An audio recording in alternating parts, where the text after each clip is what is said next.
Black Star Network is here. Hold no punches. I'm real revolutionary right now. Support this man, Black Media. He makes sure that our stories are told.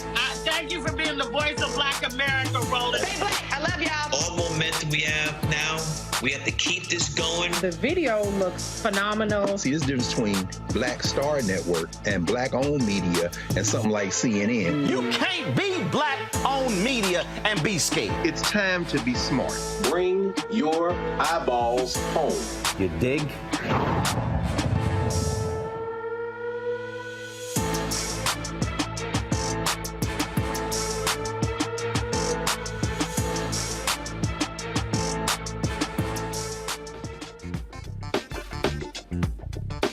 Today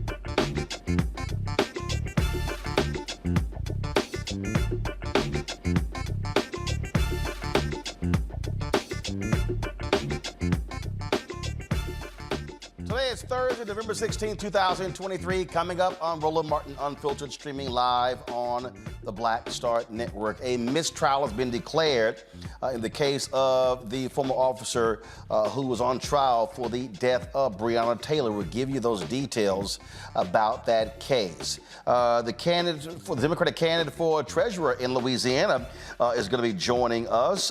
Dustin Granger will be right here on the show. Also, he'll be talking about the putrid performance of the Louisiana Democratic Party in this election cycle. Disturbing videos from a Texas county jail show the moment a police officer slams a black arrestee to the ground, paralyzing him from the chest down. His attorney, Crump and Harry Daniels, will walk us through this video. The Department of Justice launches a new program to help jails improve conditions before an investigation is needed. That's hugely important. Also, Texas lawmakers have passed a bill allowing state police to arrest and deport illegal immigrants, and the state school voucher bill, well, is headed to the House floor. We'll talk to a state representative about all the drama that's happening with Republicans there in Texas. Also, the only black male co-defendant in the Georgia election case could find himself back in jail for violating his bond agreement. No shock. We'll show you what Fulton County District Attorney Fonnie Willis uses evidence to prove Harrison Floyd is trying to intimidate witnesses. Also, folks, remember when I blasted Chris Christie on ABC News? Well, that was a forum the other day, and a gentleman jammed them up about the very thing that I did. And Christie is still trying to hold on to saying, oh, no, I ran against Trump in 2016. Why that boy keep forgetting he tried to help Trump in 2020? And also, I'm going to show y'all another example of why some black people need to stop trying to move the goalposts when it comes to what has happened under President Biden and Vice President Kamala Harris. Wait till I show you this back and forth I had on social media and how I just think some people are just delusional and all they want to do is complain just to complain. It's time to bring the funk on Roland Martin Unfiltered on the Black Star Network. Let's go. He's got whatever the biz, he's on it. Whatever it is, he's got the scoop, the fact, the find. And when it breaks, he's right on time and it's rolling. Best believe he's knowing. Putting it down from sports to news to politics. With entertainment just for kicks, he's rolling. It's on go, roll, y'all. It's Roland Martin, rolling with Roland now. He's funk, he's fresh, he's real, the best, you know he's Roland Martin now.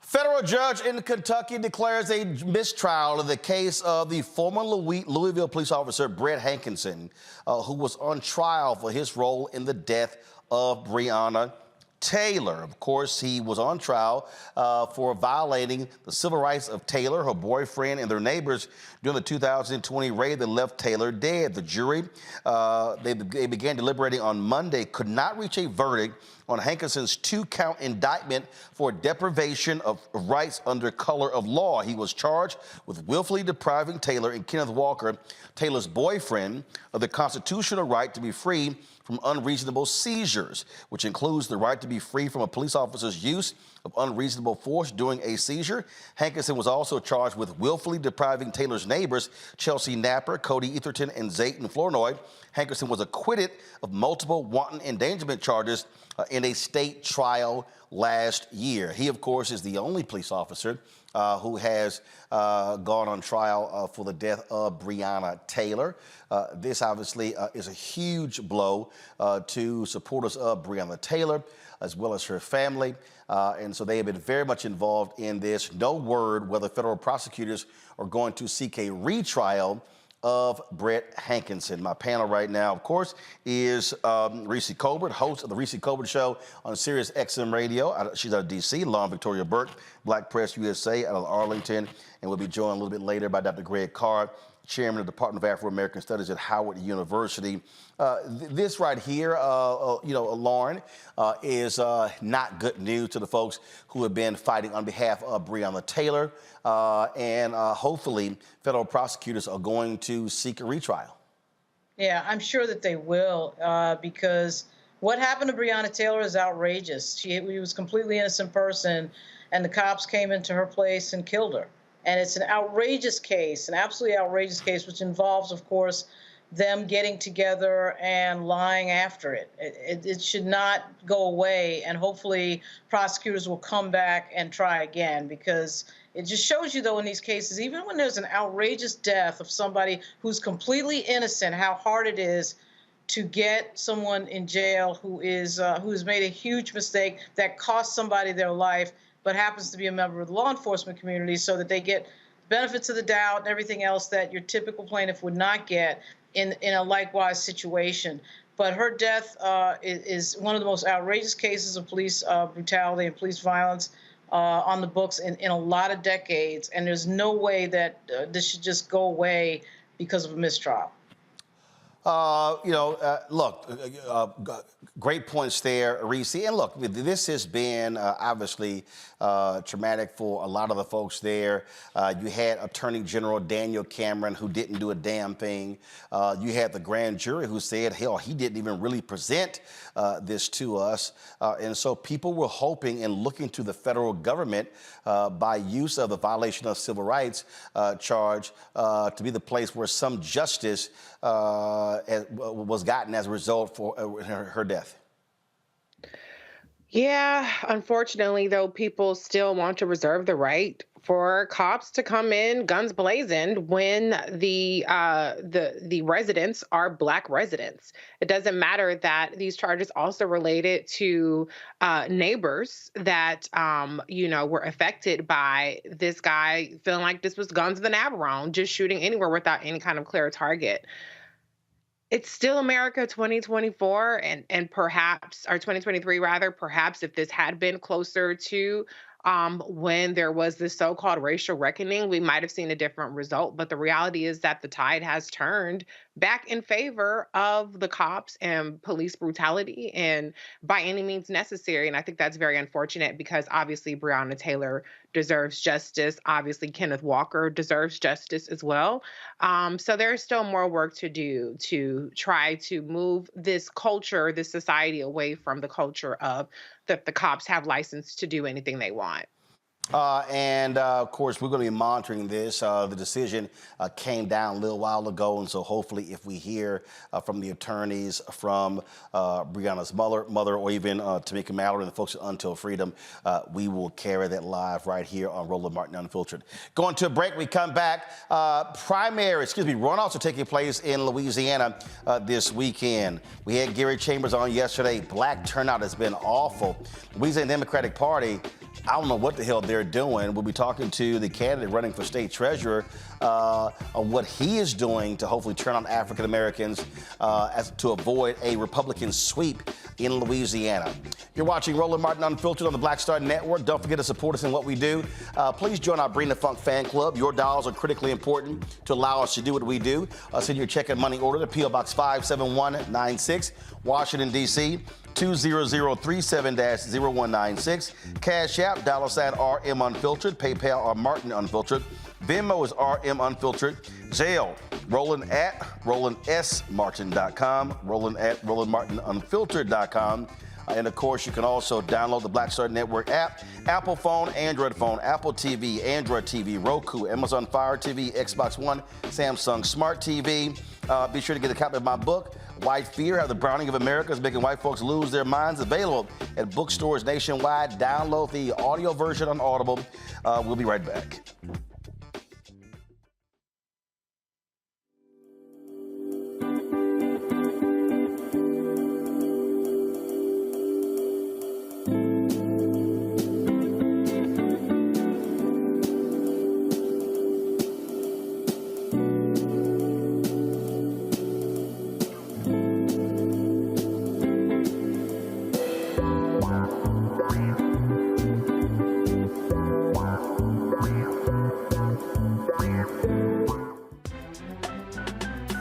I'm Faraji Muhammad, live from LA. And this is The Culture. The Culture is a two-way conversation. You and me. We talk about the stories, politics, the good, the bad, and the downright ugly. So join our community every day at 3 p.m. Eastern and let your voice be heard. Hey, we're all in this together. So let's talk about it and see what kind of trouble we can get into. It's The Culture, weekdays at 3, only on the Black Star Network. Next on the Black Table with me, Greg Carr, we welcome the Black Star Network's very own Roland Martin, who joins us to talk about his new book, White Fear, How the Browning of America is Making White Folks Lose Their Minds. The book explains so much about what we're going through in this country right now, and how, as white people head toward becoming a racial minority, it's going to get, well, let's just say, even more interesting. We are going to see more violence. We're going to see more vitriol, because as each day passes, it is a nail in that coffin. The one and only Roland Martin on the next Black Table, right here on the Black Star Network. This is Essence Atkins. Mr. Love King of R&B, Raheem Devon. It's me, Sherry Shepard, and you know what you watch. You're watching Roland Martin, Unfiltered.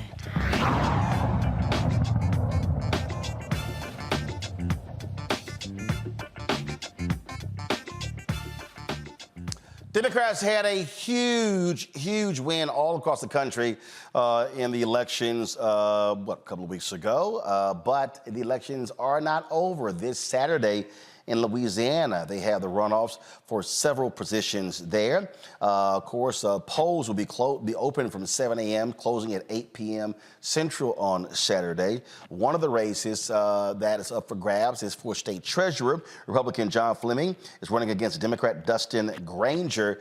For that, Democrats are hoping that voters are going to elect Granger. Republicans have been sweeping so many offices, of course, including the governor's mansion is changing hands from Democrat to Republican. And a lot of people have had a lot to say about the poorest results from the Louisiana Democratic Party, including my next guest, Dustin Granger, as well. Dustin, glad to have you here on Roland Martin Unfiltered. We had Gary Chambers on yesterday, and he was telling us about just deplorable black early vote numbers. And I'm just curious, you know, what the hell is going on in a state that's the second blackest state in the union?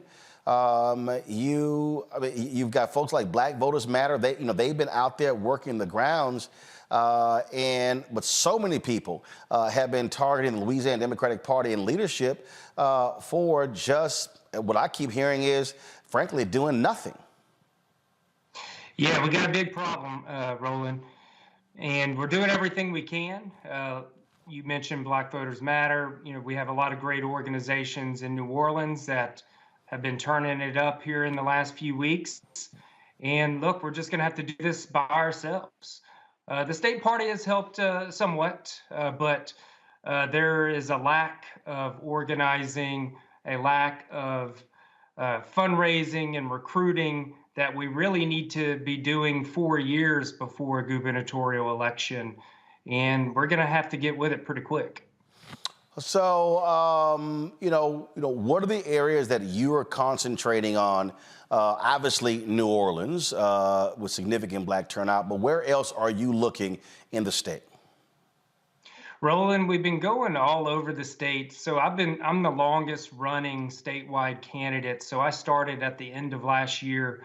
So we're hitting up, Shreveport, Baton Rouge, Lake Charles, of course, Lafayette, Monroe, visiting a lot of these places multiple times, and even in the rural areas, so Voiles Parish, St. Landry Parish, trying to meet people where they are and talking about the issues and talking about my campaign, especially about economics, because this state is an upside down state. It's all about trickle down economics, and race has everything to do with it. And I am talking deeply about that because a lot of Democrats do what's called colorblind populism, where they ignore race altogether. And I think we need to be honest and open about it.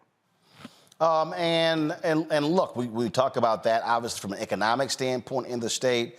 And one of the things that I think is really interesting, I sort of compare Louisiana to Mississippi, where in Mississippi, Jackson, Mississippi, majority black city, and they're always catching strays, being targeted, being attacked by Republicans in Mississippi. But Jackson, Mississippi supplies more of the economic more of the dollars to the state. Well, New Orleans is the same. And so it's always interesting to me to hear Republicans in Louisiana attack New Orleans, but without New Orleans, the state does not have a significant economic boost. Yeah, because the Republicans get all of their fuel from their race dog whistles for their scapegoating of the poor and crime to gin up a lot of this division, which they rely on to stay in power. It's an age-old strategy of divide and conquer to get working people, to get black and white people fighting with each other while they pick all of our pockets. And targeting New Orleans is part of it because there's a lot of black people in New Orleans. So it's easy to target, and it feeds right into that narrative, which is all about essentially putting more money in their pockets, their corporate donor pockets, to keep them in power. Questions from the panel. Reese, you first. Yes, I just want to know, for people who don't really understand the complete impact of your position, can you just give people one tangible thing that would be different from you as opposed to your opponent? Yeah, so right now, of course, the Republicans have politicized even the treasurer's office. So there's some things that the treasurer does as far as investing the state money and overseeing the pensions.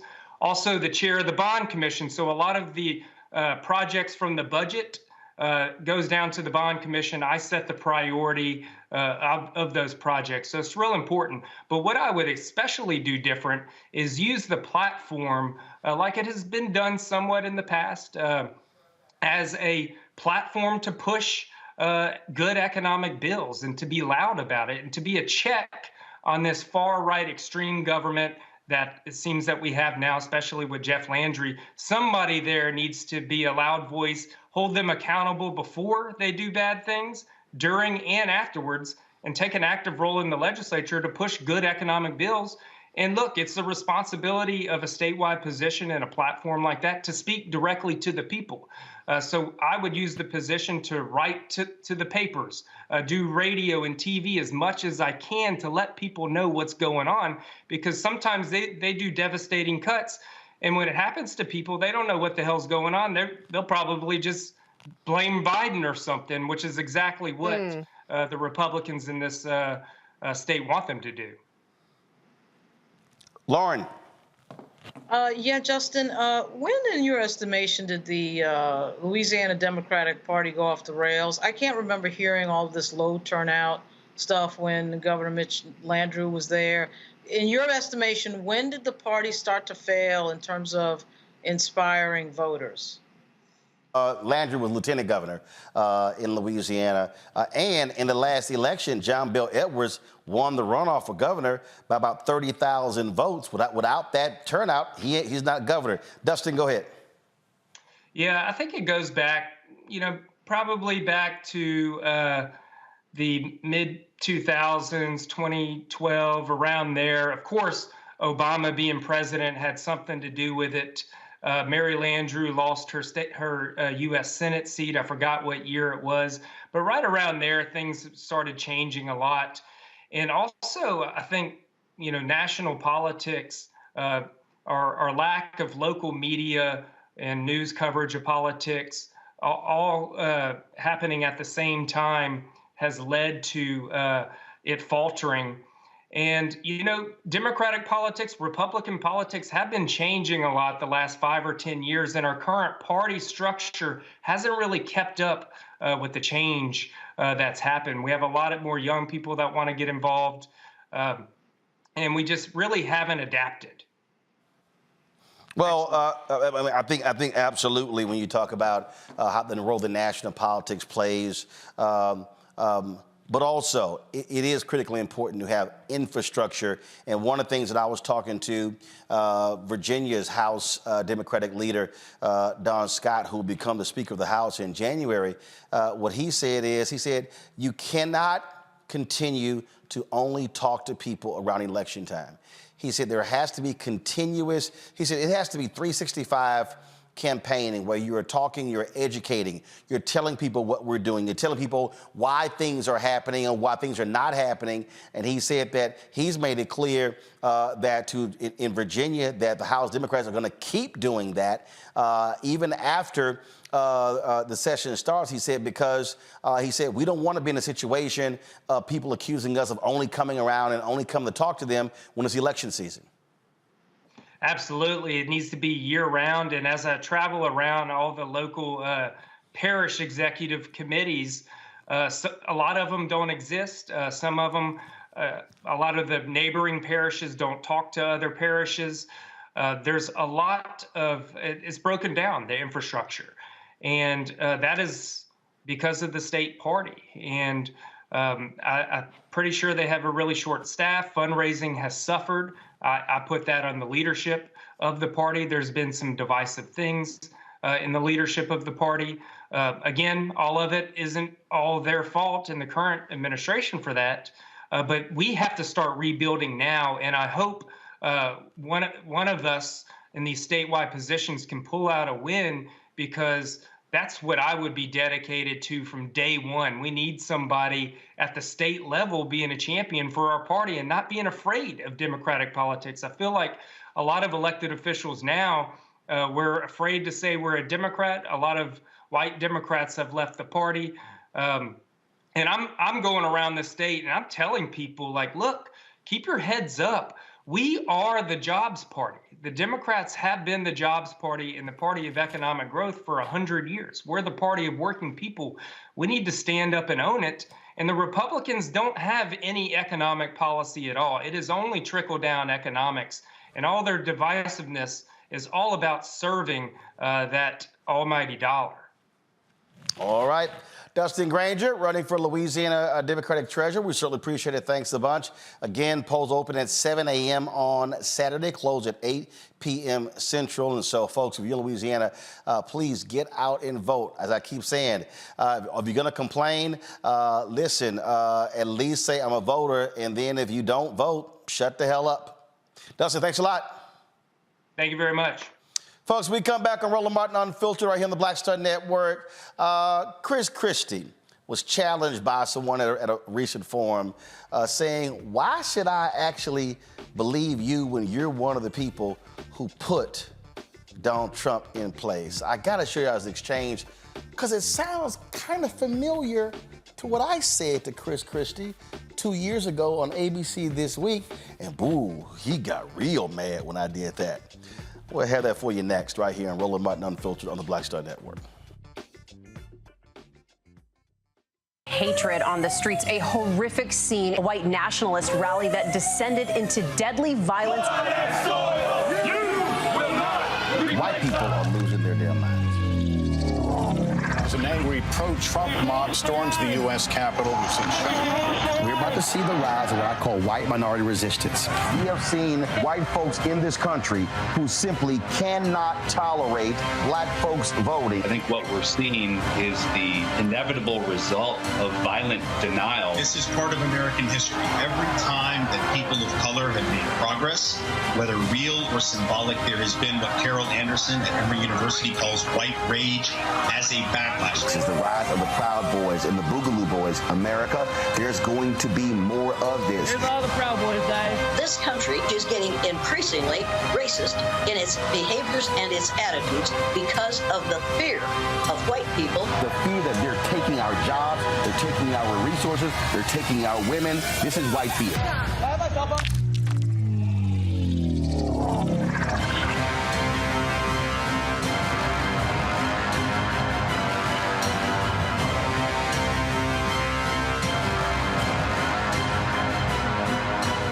Your business or career with Grow with Google's wide range of online courses, digital training, and tools. Gain in-demand job skills with flexible online training programs designed to put you on the fast track to jobs in high-growth fields. No experience is necessary. Learn at your own pace. Complete the online certificate program on your own terms. Stand out to employers, get on a path to in-demand jobs, and connect with top employers who are currently hiring. Take one professional career certificate program or all 6.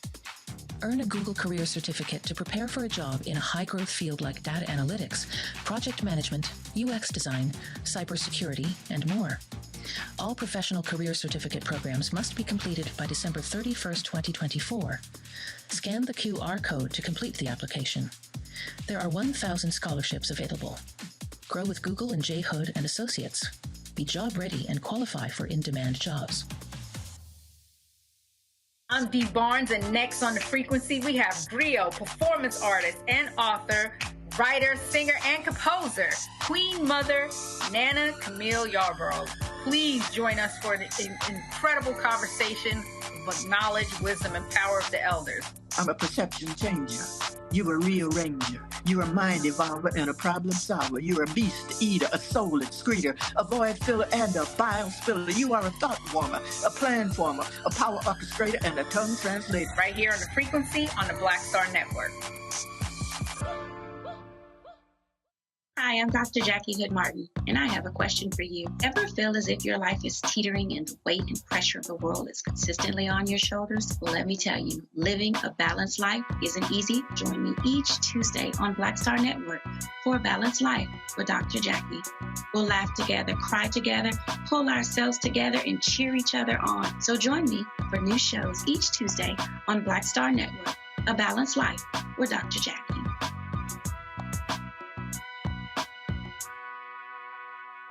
On the next Get Wealthy with me, Deborah Owens, America's Wealth Coach, inflation is on the rise. Interest rates are high. Can you still thrive during these uncertain times? On the next Get Wealthy, you're gonna meet a woman who's done just that, living proof of what you need to do to flourish during these uncertain times. These are times where you take advantage of what's going on. This is how people get rich or richer. That's right here on Get Wealthy, only on Black Star Network. When you talk about blackness and what happens in black culture, we're about covering these things that matter to us, speaking to our issues and concerns. This is a genuine people-powered movement. There's a lot of stuff that we're not getting. You get it, and you spread the word. We wish to plead our own cause. Too long have others spoken for us. We cannot tell our own story if we can't pay for it. This is about covering us. Invest in black-owned media. Your dollars matter. We don't have to keep asking them to cover our stuff. So please support us in what we do, folks. We want to hit 2,000 people, $50 this month, raise $100,000. We're behind 100,000, so we want to hit that. Y'all money makes this possible. Checks and money orders go to P.O. Box 57196, Washington, D.C. 20037-0196. The Cash App is $RM Unfiltered. PayPal is R Martin Unfiltered. Venmo is RM Unfiltered. Zelle is RolandSMartin.com. Me, Sherry Shepard, with Sammy Roman. I'm Dr. Robin B., pharmacist and fitness coach, and you're watching Roland Martin Unfiltered.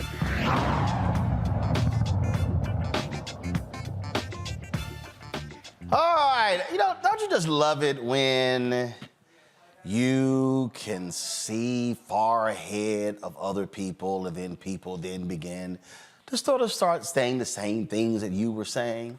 Well, this week, Chris Christie was at an event at the Hudson Institute, and this exchange took place. It might sound a little bit familiar. Check this out. I have worked in the federal government for nearly 25 years. I worked for Homeland Security. I took a stand when President Trump was elected. I didn't like what was going on within that department. I did what I was asked to do as a federal employee, speak truth to power. Governor, I was fired for blowing the whistle on national security issues. I lost my family, okay? But I didn't lose my dignity. Sir, you were part of that administration. as much as I want to be there for you now, how can I be here? How can I cast a ballot for you when you were an enabler? I'm sorry, but that's, okay. that's I the think word. you got the question. I think now? I got the gist. Yeah. Look, elections are choices. And I made a choice in 2016 that I didn't want Hillary Clinton to be president of the United States. And I tried to beat Donald Trump in the primary. I want you to remember, he was not my first choice to be president. I was my first choice. That didn't work out. But it was a mistake. I don't know. I don't know how old you are. You look about my age. I don't know if you've never made any mistakes in your life. I suspect you probably have. I think the difference is, do you admit your mistakes? And you know, anybody else who claims a purity test on any issue politically in our country, be happy to have the conversation with you and see if you pass it. But I think what matters more is once you realize you've made a mistake, what do you do about it? I'm not standing up there trying to cozy up to him. I'm not standing there trying to rationalize his conduct. I'm not standing there saying I'm going to pardon him or I'd support him if he were a convicted felon. So, yeah, if it's a purity test, I think that the majority, the overwhelming majority of our party will fail it. But No, you cannot. No, you cannot. I can't get in a debate today, but if you qualify, get 80,000 donors, I'll get you on the stage and I'll debate you then. All right, so that was Chris trying to be a little cute, but you noticed there was a little tone change there from Chris Christie. It's a little bit different than a couple of years ago on ABC This Week, September 2021. Y'all remember this? I want to get another Republican perspective here from Sarah Isger. You know, there's seeing debate there. Chris believes the party's over time moving in this direction. Yvette disagrees. I think that perhaps we will finally see what we didn't get to see in 2016, where there were 17 candidates, nobody dropped out so that you could have the one-on-one versus Donald Trump. Perhaps it looks like Donald Trump is going to run again. We're certainly told that by all of his advisors and by all accounts from him. If it is Chris Christie versus Donald Trump in the Republican primary, Republicans will have a choice.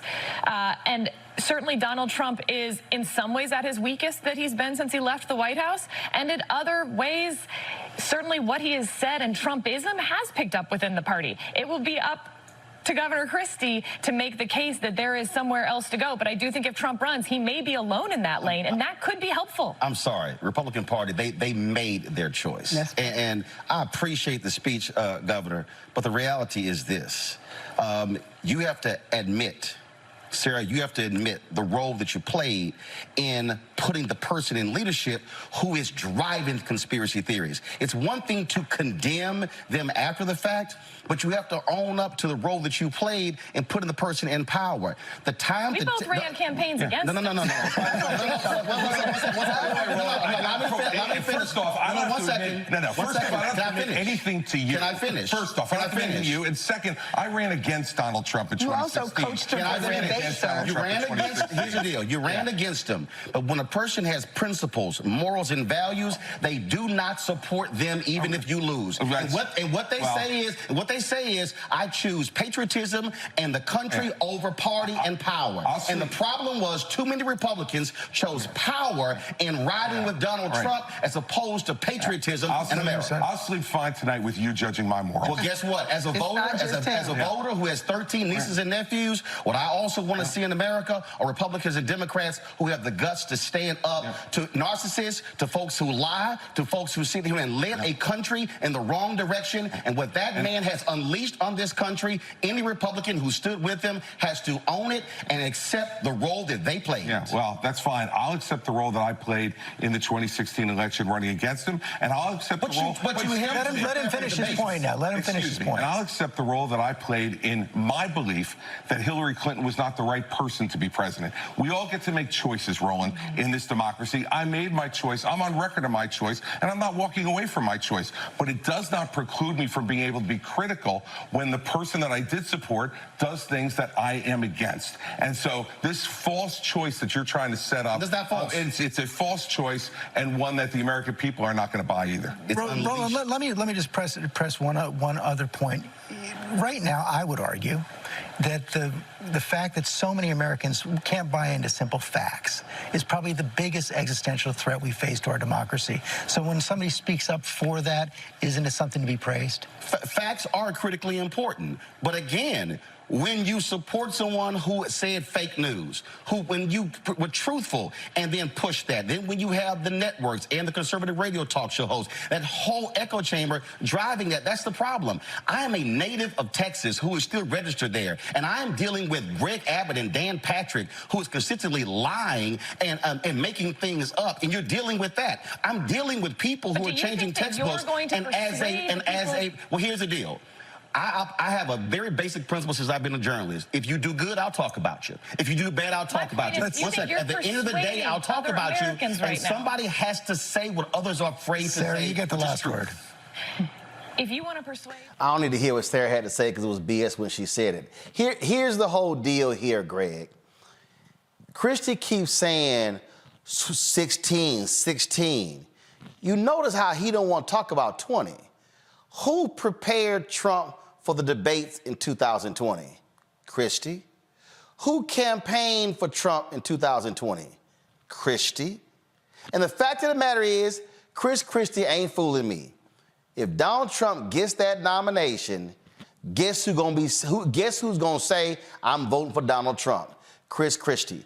James Baker said it. Bill Barr was on television saying all this stuff about how the man don't read. He got a small vocabulary. Frankly, how dumb he is, how petty he is, how childish he is. But when asked if he's a nominee, who you gonna vote for? Republican nominee. Mitch McConnell, same thing. So I don't want to hear from any of these people. I'm trying to explain to all these crazy black folks out here who are, and I get you don't like certain things that have happened, but I am very clear about evil. I'm very clear about people who ain't got no interest in black folks. And the Christies of the world, I'm telling every black person, these people are going to choose power every single time. Absolutely. Of course, Roland. I mean, what can any of us do but agree with you on that? By the way, I just left about 1,000 black male teachers downstairs here in Philadelphia. It's the Black Male Educator Conference, and so many of them coming up to me said, "Tell Roland, we watch all the time. We support us at the Black Star Network." So I wanted to pass that on before I said anything else. Appreciate it. Absolutely, absolutely. But who can say? I mean, it reminds me of something that our friend and brother and frequent, guest here with you, Cleo Monago, says. Roland Martin has a moral compass.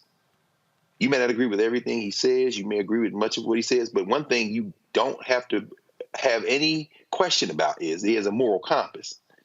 What you said to Chris Christie there on ABC News is, and what he was confronted with that man who lost his job and his family, as he says, is the fact that Chris Christie has no morals.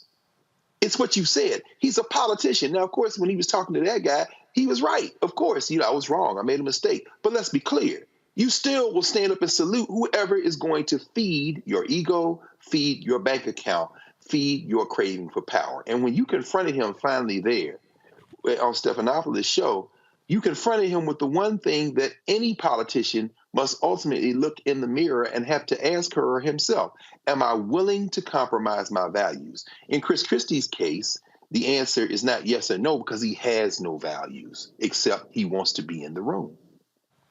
And that's the thing, Reese, that I need for a lot of folks to understand. Again, in the next hour, I'm going to show this sort of back and forth I had today on Instagram with some folks who are forever whining and complaining about Vice President Kamala Harris, what they say Biden Harris not doing, and then when you hit them with the facts by point, then they want to move the goalposts as well. And I'm trying to get these folks to understand, politics is a zero-sum game. Somebody is going to win.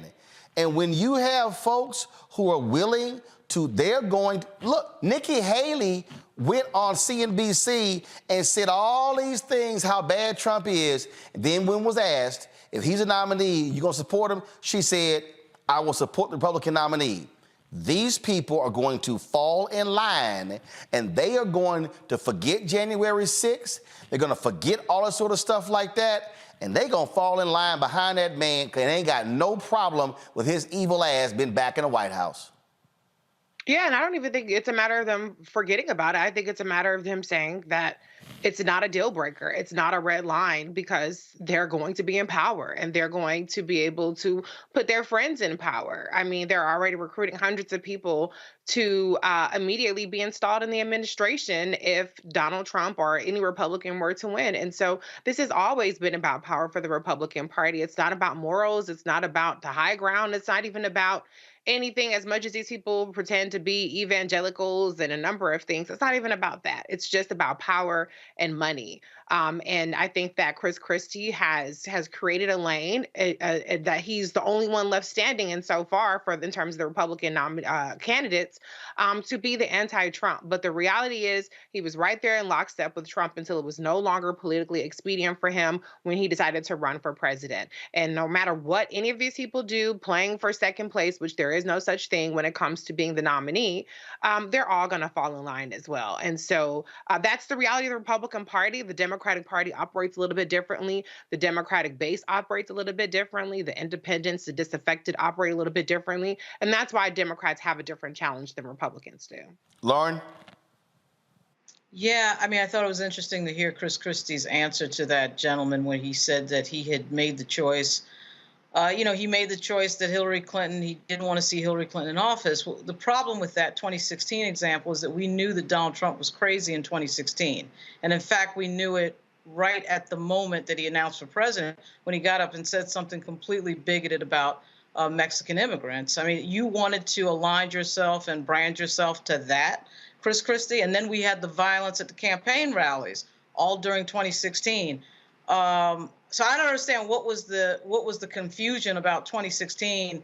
You can't tell me that Hillary Clinton was a worse choice as somebody who was completely crazy and was showing themselves completely crazy at that time. Remember the interview that he did where he basically tried to act like Donald Trump tried to act like he didn't know who David Duke was, which was completely ridiculous. And Chris Christie wanted to brand himself to that. So I mean, you might as well just admit at some point that you just want to be on the side of the person who's winning to get some job in the administration or whatever the play was. That is what typical Republicans do that are supporting Trump. They're trying to position themselves for some sort of job in the administration. That's really what it boils down to. They don't want to be outside of that club should Trump win again. But the idea that you were confused, that you made a mistake and you didn't know who this guy was in 2016 is quite laughable, actually. And don't forget, Christie wanted to be his attorney general. That's the job that he really wanted, and he didn't get. All right, folks, hold tight 1 second. In the next hour, I'm going to talk about the delusions of some people. When you literally state undeniable, easily Googleable, I'm going to use that word, is it Googleable? When you can actually look up stuff and fact check. And that's the black people who still, in their minds, it didn't even exist when we're talking about things that have happened under President Joe Biden and Vice President Kamala Harris. I'm going to talk about that in the next hour, but coming up next, we're going to talk about the craziness happening in Texas, the targeting of illegal immigrants, and also Republicans still trying to pass a trifling voucher bill. As somebody who supports school choice, I'm calling this an absolute scam. We'll talk with an official in Texas next, right here on Roland Martin Unfiltered on the Black Star Network. I'm Dee Barnes, and this week on The Frequency, we talk about school to prison pipeline, book bans, and representing for women's rights. The group Moms Rising handles all of this. So join me in this conversation with my guest, Monifa Bandelli. This is white backlash. This is white fear that happens every time Black people in the United States help to walk the United States forward towards what is written on the paper. Right here on The Frequency on the Black Star Network.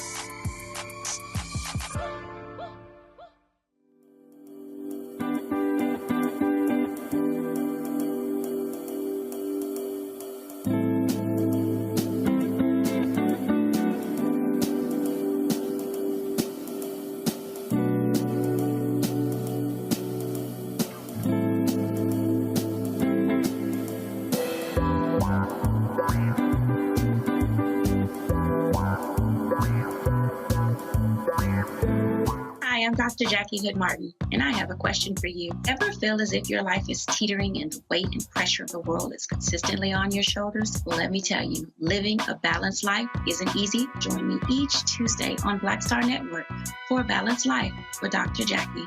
We'll laugh together, cry together, pull ourselves together, and cheer each other on. So join me for new shows each Tuesday on Black Star Network, A Balanced Life with Dr. Jackie.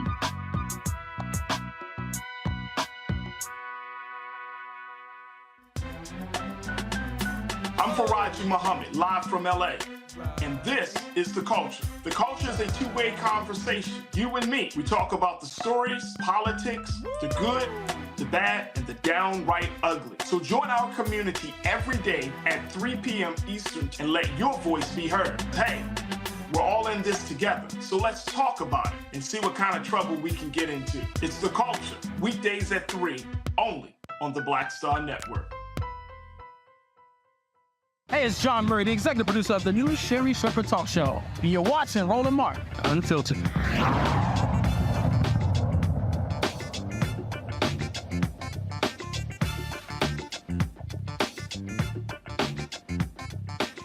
All right, folks, 2022, 75% of all Texas voters under the age of 30 did not vote.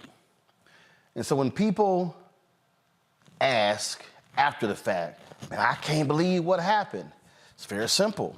When you don't vote, then you lose out to the people who do show up. Well, in Texas, a lot of progressives stayed at home. And Republicans can have a supermajority in the legislature. They can control the governor's mansion. They have been passing all sorts of things. They now are advancing on the House, they're trying to move through a voucher bill. All of the editorial boards in the state are saying don't support it. As the founder of School Choice is the Black Choice, am calling this voucher bill a scam. What they really want to do is give access to, frankly, suburban and rich folks to be able to tap into state public funds to send their kids to private school. And if you run the numbers, guess what? The numbers ain't even there. Numbers aren't even there when it comes to the available number of private schools. They simply are not there. So that's one of the things that you're seeing right now. So I want to bring in Carl Sherman, who joins us now. Carl is a state representative out of Dallas. Carl, glad to have you here. We have this voucher bill, but we also have a plan how they want to attack illegal immigrants, literally giving Texas the right to deport people, which is really a federal authority. And so we already know how they put this razor wire down there, really on the wrong side of the border as well. And so what you're finding, you're really finding there's some sadistic individuals who are in charge in Texas in the Republican Party and how they want to go about governing. Roland Martin, you hit it right on the nose. And thank you so much for your coverage, Black Star Network, of bringing the veracity of information to the public. This is something that should concern all of us. As you look at what Texas is doing, it's a tragedy. And we have been fighting this for 207 days, a record 207 days in special sessions. I don't know, this is 109th special sessions that the governor has called. What is this, the third special session? It's the fourth. It's the fourth, and he was like, if you don't pass it in the fourth, it's going to be a fifth. There's going to be a sixth. I mean, the governor is basically holding folks in the House and Senate hostage to get his way. Absolutely, and this is not his grandfather's legislative body. Since 1957, they've been trying to do this scam. We've got over 5 million children in our public school systems, and we need to provide fair and equitable education experience to all students, regardless of their economic status. And this is simply a way for rich people to supplement the tuition for high-cost private school education. And what they're trying, one of the things they're trying to do, this is the Texas Tribune right here, it says most notably the bill includes a bump in the base per student spending by the state from $6,160 to $6,700. Go to my iPad. It would also increase teacher pay and include money for better teacher preparation, more pre-K options, increase to special education, and blah, blah, blah. So basically, the governor actually said, oh, if y'all want me to increase money for public education, pass my voucher bill first, and then we'll do that. Absolutely. And look at this. The hypocrisy is that he's also increased the wages for teachers that teach in the rural areas versus those who teach in the suburban and urban areas. So there is a disparity there, trying to get the rural Republicans to cave on this scam and provide this passage that he's wanted for so long. It is outrageous. And I'm proud of our members. I expect we're going to stand strong against this. And I also expect that Republican rural representatives will stand against this, even though they've been threatened that he is going to run someone against them in the primary.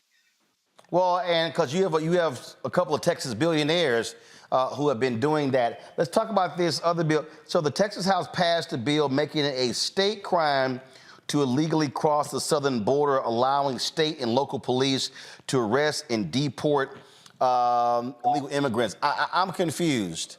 That's a federal jurisdiction. Absolutely. It's a repudiation against the Constitution for the state to do what it's done in passing. And, we shouldn't be surprised. We're the Juneteenth state. So we have this spirit of rebelling against the Union. And so this SB 4 has a history as well. I'm a former city manager, and I know that our police chief and my police officers had to contend with this issue. Look, I refuse to be a part of something in which we are going against the United States of America. It's as though these folks think that we are our own country.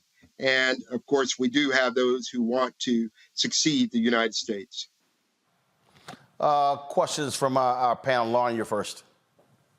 I want to know what your feelings are about what the answer to mass immigration is, because, apparently U.S. Customs has a statistic that in October there were 186,000 people across the border into Texas. What solves that problem? It's costing the United States taxpayers billions of dollars to take care of people who are not citizens of this country.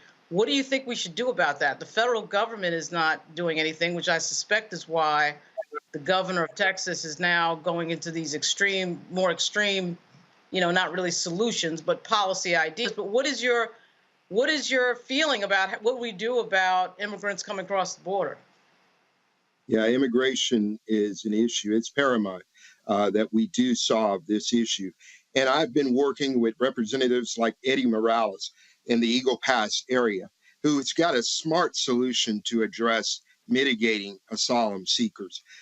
We could do this if we simply work as they do in the business sector to provide a commerce component to this. An economic development part to this. We could process these individuals who are coming here orderly, who want to work in this country, and document those individuals as they come in.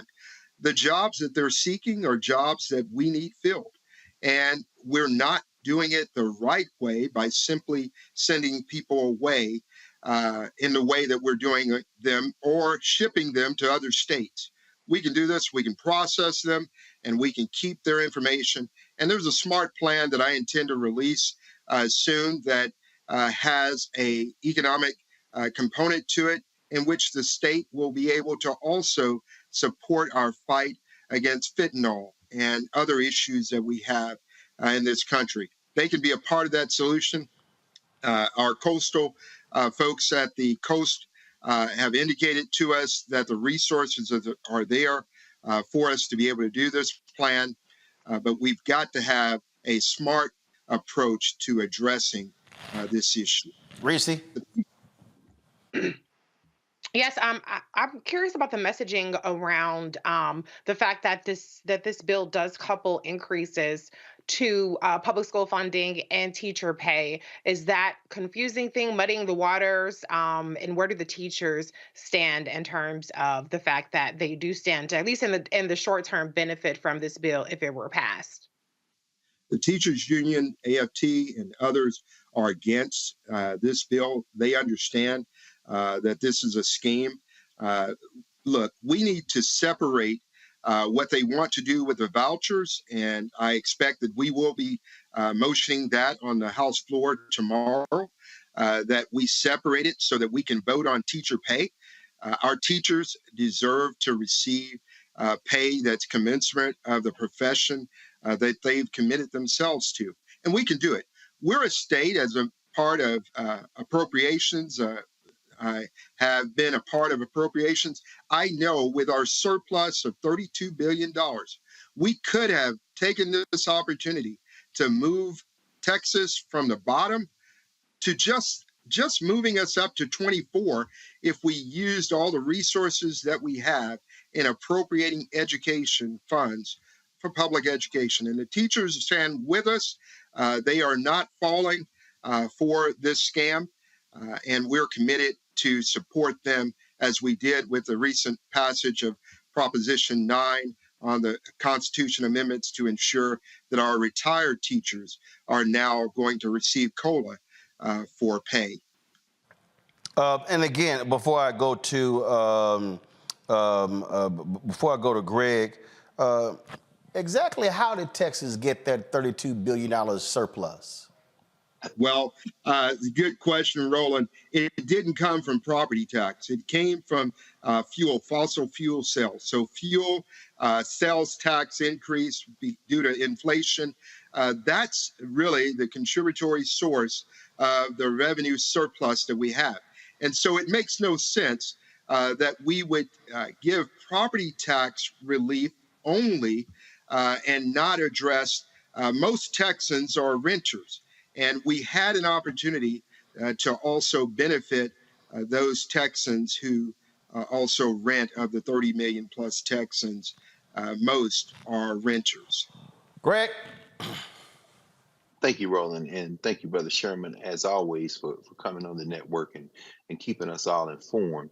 On the immigration bill, what do you think the prospects are if and when this bill is signed into law and we go to the courts? I mean, we know obviously with Arizona versus United States, it was Jan Brewer in Arizona in 2010 that signed a very similar bill into law, and the Ninth Circuit and then the Supreme Court ultimately said it's unconstitutional. I mean, you're duplicating. In fact, they said the federal law preempts that state law in Arizona's case, and I think Scalia and Alito and Thomas dissented, and of course Thomas and Alito are still around, and the composition of the court has changed. Do you think, particularly given the kind of recent efforts of the Supreme Court to maybe try to rein in this rogue Fifth Circuit, which includes Texas, do you think that when this case finds its way into federal court, that this statute, that this new law that they're trying to pass, that ultimately probably pass in Texas, do you think it will survive legal scrutiny in the federal courts? Well, it's my expectation that if it is based on legal grounds, it will be found to be unconstitutional. However, my biggest concern in regards to our courts and how the courts have been stacked as simply an extension of the Republican Party, it does concern me. And I'm not a lawyer. Certainly, I have been at the city level as a mayor and as a city manager. I'll tell you that when the original SB4 passed, that gave our local law enforcement the authority to show me your papers, basically, we found that, as you mentioned, was unconstitutional. What concerns me also is that they packaged this with not only SB4, but SB3, which provides $1.5 billion in resources. So there are several local jurisdictions that are looking at these resources as opportunities to beef up their law enforcement to really serve as antagonistic to many in the brown community. As a former city manager, my first police chief that I terminated was one who would send the officers into the Latino communities and literally terrorize those communities. And so I was new as a city manager, and I had to terminate him. So you will have some zealots out there who will see this opportunity to persecute and prosecute the individuals that are in the brown community. All right, Carl Sherman, Representative Sherman, we appreciate it. We'll see what happens in my native state. And again, I just hope folks understand voting is critical because as long as they have a supermajority, they don't have to listen to anyone on the opposition side. Roland Martin, thank you so much for having me here. Your mother is awesome. She's been in my district for so long. She helps make it folks informed. My name's Carl Sherman. As you said, I'm running to be the next U.S. Senator to take Ted Cruz out in the state of Texas. So I hope folks will come and check us out, carlsherman.com. I'm sick and tired of dealing with rich people problems. We're at a point of moral depravity that we've got to really address the issues. And as a senior pastor, I get it. I intimately understand the issues that we're facing as a former mayor as well. So God bless you. Thank you for having me on today. Appreciate it. Thanks a lot. All right, folks, going to break. We come back. We'll be chatting with attorneys Ben Crump, Harry Daniels about one of the cases they are involved in. Also, why is it that some black folks refuse to accept facts about what really happens with this administration, as if what they're doing is a bad thing? And I'm still also trying to figure out the people who believe that black-only bills can be passed in the Congress. I'm going to unpack that when we come back as well. You're watching Roland Martin Unfiltered right here on the Black Star Network. On the next Get Wealthy with me, Deborah Owens, America's Wealth Coach, inflation is on the rise. Interest rates are high. Can you still thrive during these uncertain times? On the next Get Wealthy, you're gonna meet a woman who's done just that, living proof of what you need to do to flourish during these uncertain times. These are times where you take advantage of what's going on. This is how people get rich or richer. That's right here on Get Wealthy, only on Black Star Network. Hatred on the streets, a horrific scene, a white nationalist rally that descended into deadly violence. White people are losing their damn minds. As an angry pro-Trump mob storms the U.S. Capitol. We're about to see the rise of what I call white minority resistance. We have seen white folks in this country who simply cannot tolerate black folks voting. I think what we're seeing is the inevitable result of violent denial. This is part of American history. Every time that people of color have made progress, whether real or symbolic, there has been what Carol Anderson at Emory University calls white rage as a backlash. This is the rise of the Proud Boys and the Boogaloo Boys. America, there's going to be more of this. Here's all the Proud Boys, guys. This country is getting increasingly racist in its behaviors and its attitudes because of the fear of white people. The fear that they're taking our jobs, they're taking our resources, they're taking our women. This is white fear.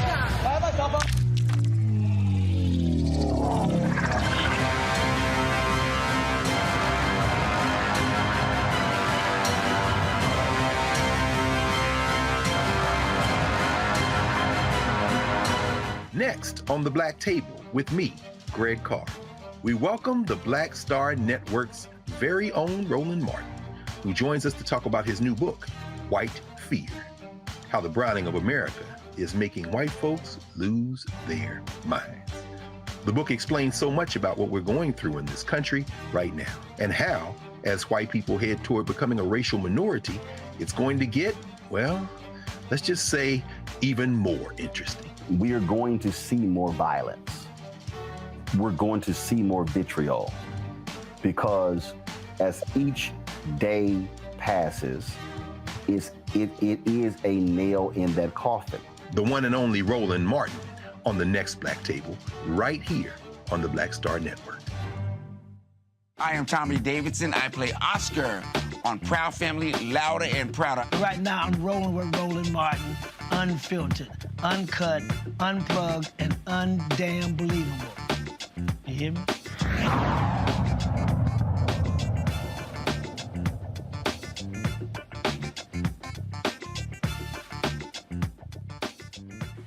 Folks, Jefferson County, Texas jail officials have released surveillance footage from an incident that took place on June 12, 2021 that allegedly left a black man paralyzed from the chest down. Christopher Shaw's attorneys say Beaumont police officer James Gillen flipped Shaw into the air and body slammed him head first on the concrete floor. Two of Christopher's attorneys, they are Ben Crump and Harry Daniels, are here to discuss this. Now, Ben and Harry, we're watching the video here. Guys, go back to the video. Go back to the video. We're watching the video here, and so you see them take down. I want you to do me a favor. Go back to the beginning. I want you to go back to the beginning, okay? Because I would like for Harry and Ben to sort of explain what went on. So first of all, freeze the video right here. What was he arrested for? Mr. Daniels? Roland, he was arrested for public intoxication, a misdemeanor, a ticket at best for public intoxication. Okay, so he was publicly intoxicated, allegedly, and he gets arrested. All right, so now they're bringing him into the jail. Now press play. So they bring him into the jail, and so you've got 1, 2, 3, 4 individuals. And they're pinning him up against the wall here. Looks like he's yelling, looks like he's kicking. Then all of a sudden, one takes him down, grabs him by the neck, body slams him to the ground, and you see right here, he goes completely motionless. That's correct. And so it was that takedown that paralyzed him. That's correct, Roland. So as you can see, you had multiple individuals. One of the individuals who was detaining Mr. Shaw was a Beaumont police officer. That's Officer Gillen. The other 3 individuals was detention officer Jefferson County. And in that video, you can see at some point that Officer Gillen, he grabs Mr. Shaw by the neck, which is unlawful, which has been ruled as unconstitutional in the state of Florida, the state of Texas. And in response, Mr. Shaw responds to it by trying to move him off and kick him off or whatever.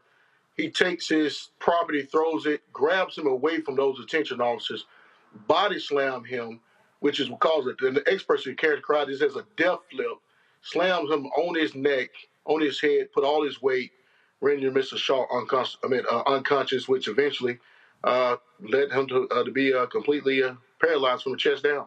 Go back to the beginning of the video. See, Ben, this is what I never understand when we see these videos. You literally have 3 individuals, okay? Okay, yeah, you see some screaming, you see all of that. You got 3, no, it's 4 people. It's 4. One guy closes the door, freeze it right here. Freeze it right here. Freeze it right here. He's in handcuffs too, Roland. So right. So, I mean, Ben, you got 4 individuals. Yeah. He's in handcuffs. And so what is the need to body slam him? You telling me 4 people? Literally, one dude could take one leg, one dude could take the other leg, one could take one arm, one could take the other arm, and they could literally walk him into the jail cell. Yeah, and Roland, you're arguing our case for Attorney Daniels and I.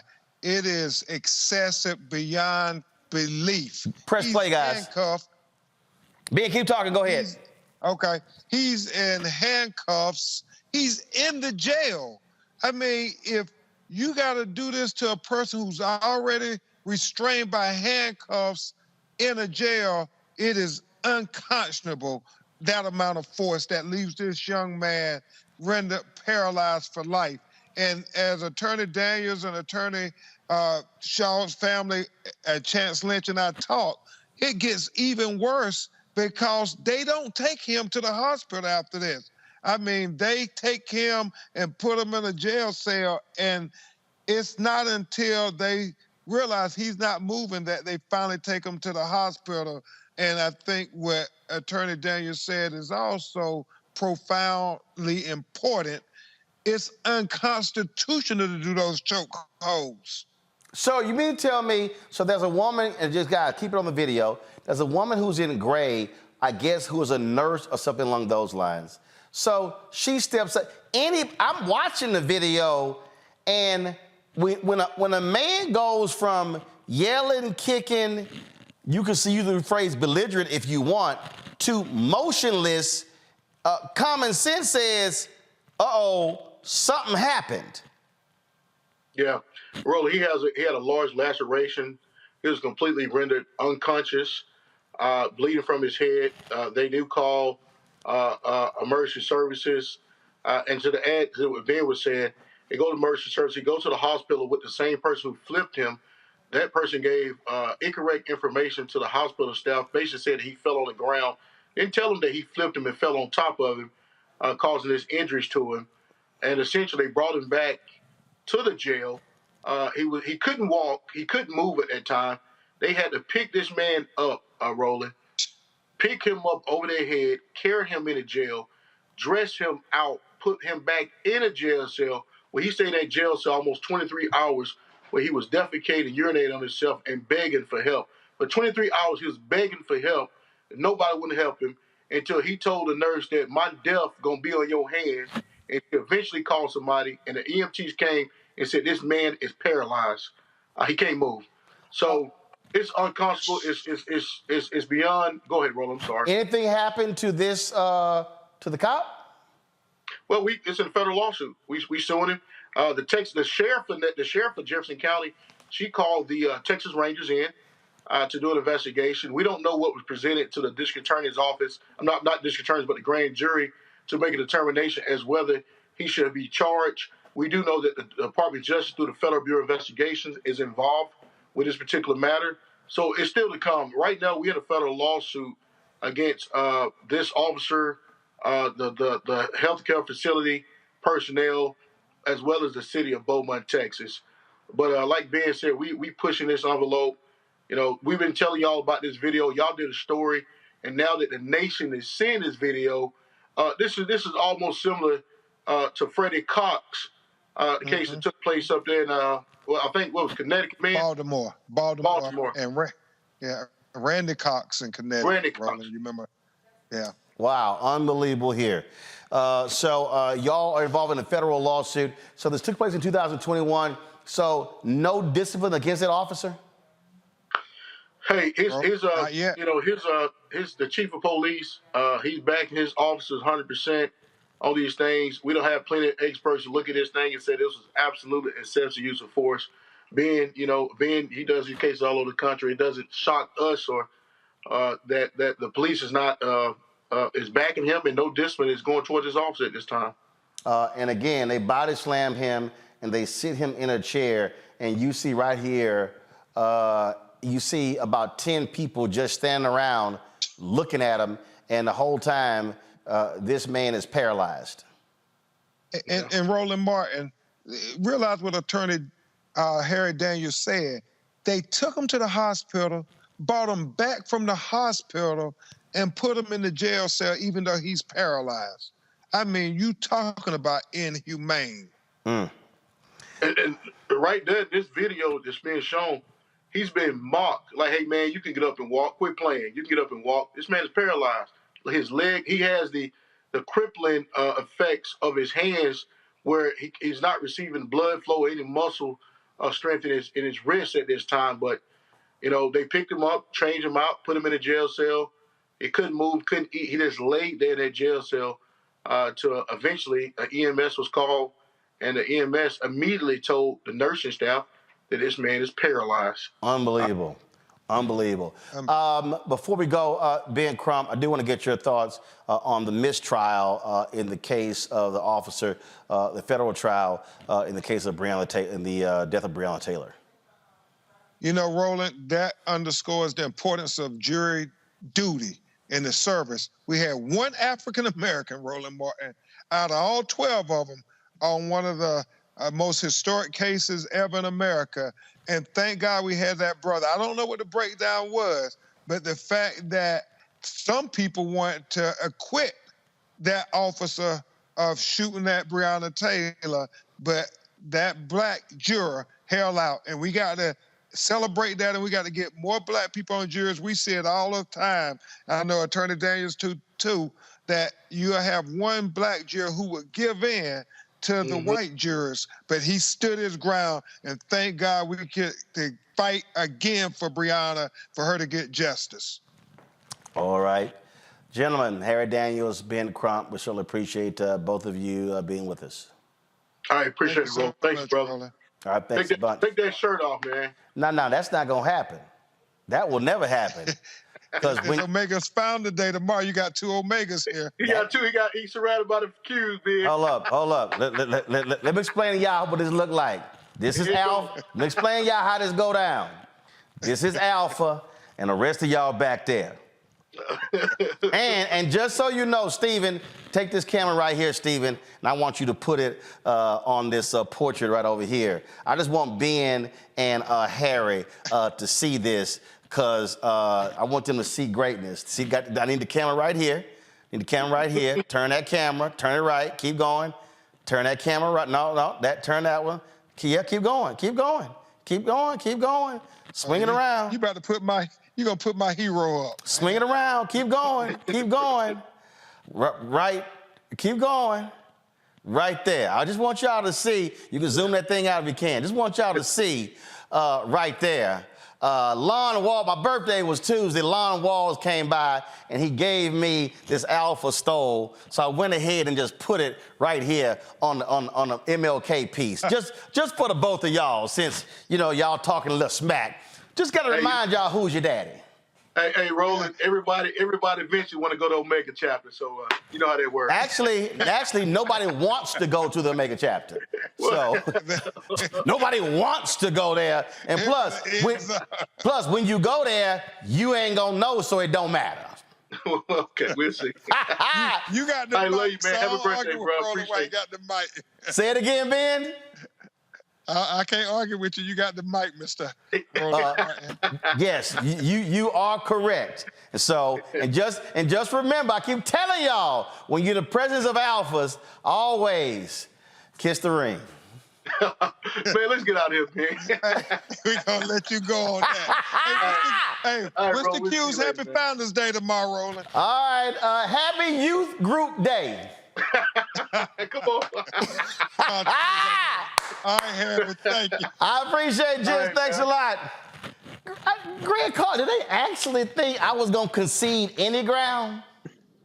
Of course not. Hey, you know what's so funny, man? Like I told you, these black male educators here in Philly, we did our panel, and then Mark Hill was right behind us. He's the Kappa.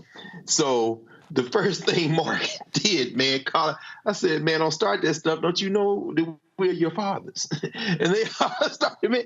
But everybody aspires, everybody, look, I used to tell people all the time, I say, a lot of little boys want to be Qs when they're children. And then some of us grow up. Well, I ain't never wanted to crawl. So I stopped crawling when I was 3.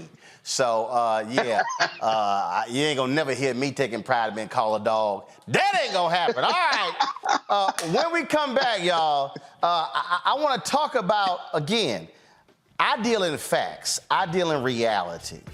And I'm going to show y'all a prime example of what happens when you just post something that's factual, and some black people are just so mad and unsatisfied and angry that they want to deny reality.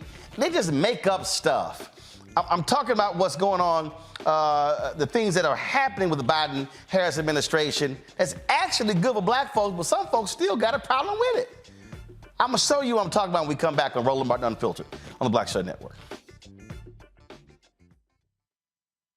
Grow your business or career with Grow with Google's wide range of online courses, digital training, and tools. Gain in-demand job skills with flexible online training programs designed to put you on the fast track to jobs in high-growth fields. No experience is necessary. Learn at your own pace. Complete the online certificate program on your own terms. Stand out to employers, get on a path to in-demand jobs, and connect with top employers who are currently hiring. Take one professional career certificate program or all 6. Earn a Google Career Certificate to prepare for a job in a high-growth field like data analytics, project management, UX design, cybersecurity, and more. All professional career certificate programs must be completed by December 31st, 2024. Scan the QR code to complete the application. There are 1,000 scholarships available. Grow with Google and J. Hood and Associates. Be job ready and qualify for in-demand jobs.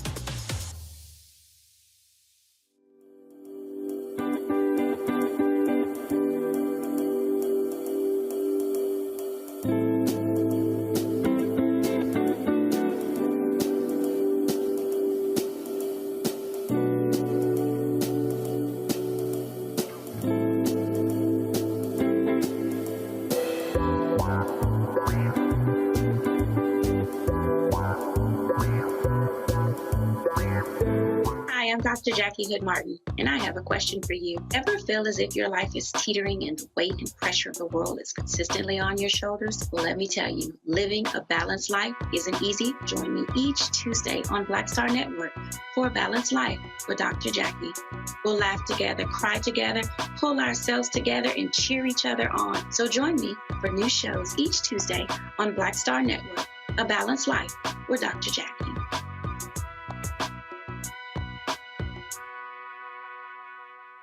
Farquhar, executive producer of Proud Family. Bruce Smith, creator and executive producer of The Proud Family, Louder and Prouder.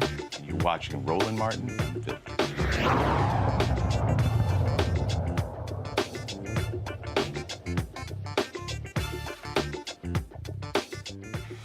All right, y'all. So, one of the things that we do on this show, I do on my social media, I'm all about providing people with real-time information about things that impact us that, frankly, is not going to get covered on mainstream media.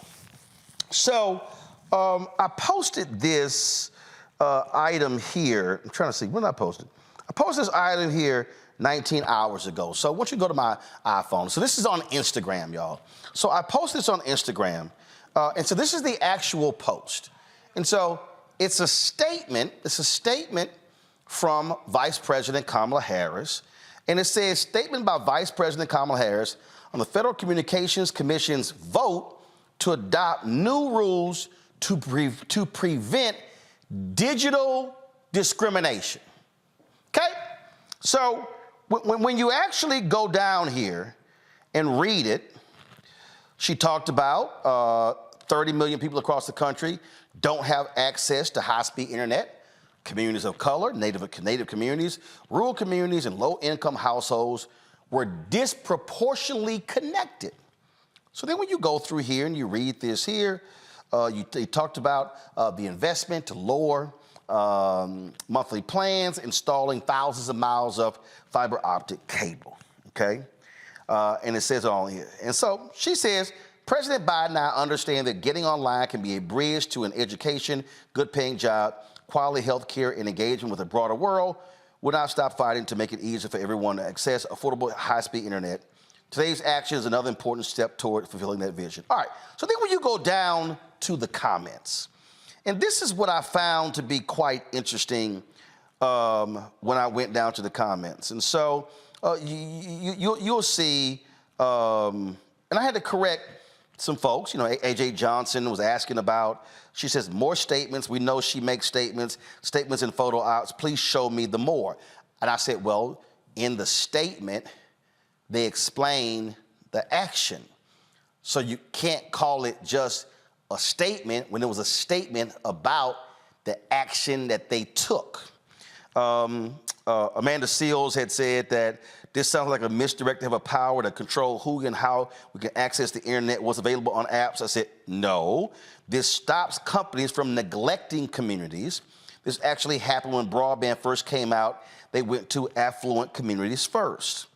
And so I was sitting here, you know, and then you had some other people and, you know, talking about this is good and how things are important.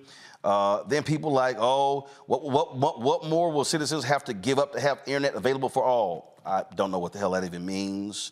You know, then you go, then this person goes, can't believe she talking about internet. We having bigger problems in our country.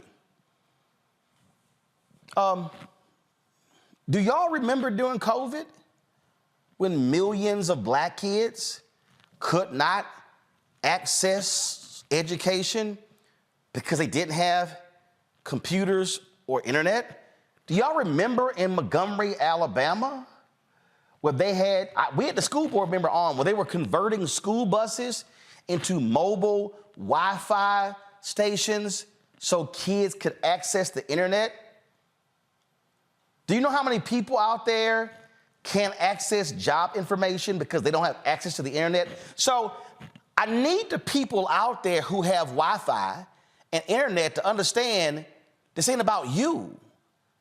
This is a major problem. In fact, for all y'all people out there who claim y'all love HBCUs, y'all do know that there are massive computer and internet deserts on HBCU campuses as we speak. And so this notion that we have only internet problems in rural America, no, there are internet problems in major cities. People simply can't afford it. So I had another one, and I just got to show y'all this here. This person goes, I still don't know what she does. Isn't this a bit too convenient timing-wise? We're in the election cycle.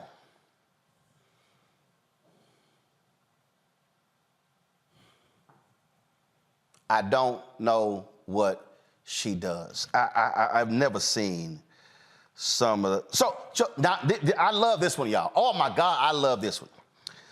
I said, that means you ain't been paying attention. This person goes, I have and I do see what you obviously do see. Now, y'all, don't laugh, because this person actually typed this. They said, or maybe, y'all, I'm reading this, so y'all know I'm not making this up. Or maybe the issues that are important to me and my community remain unaddressed. Okay, I just want y'all, she said, these things remain unaddressed. Number one, she writes, black women childbirth mortality rates.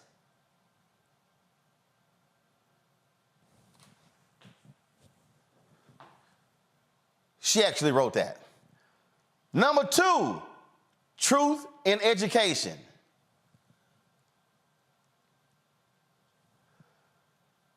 Number three, FCC biases in regulation.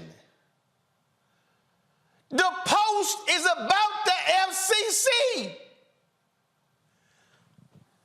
Number four, expanded underwriting for student loan borrowers.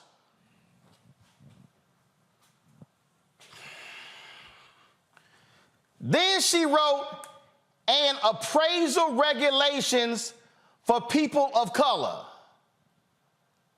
The last one, and realistic grant funding for entrepreneurs.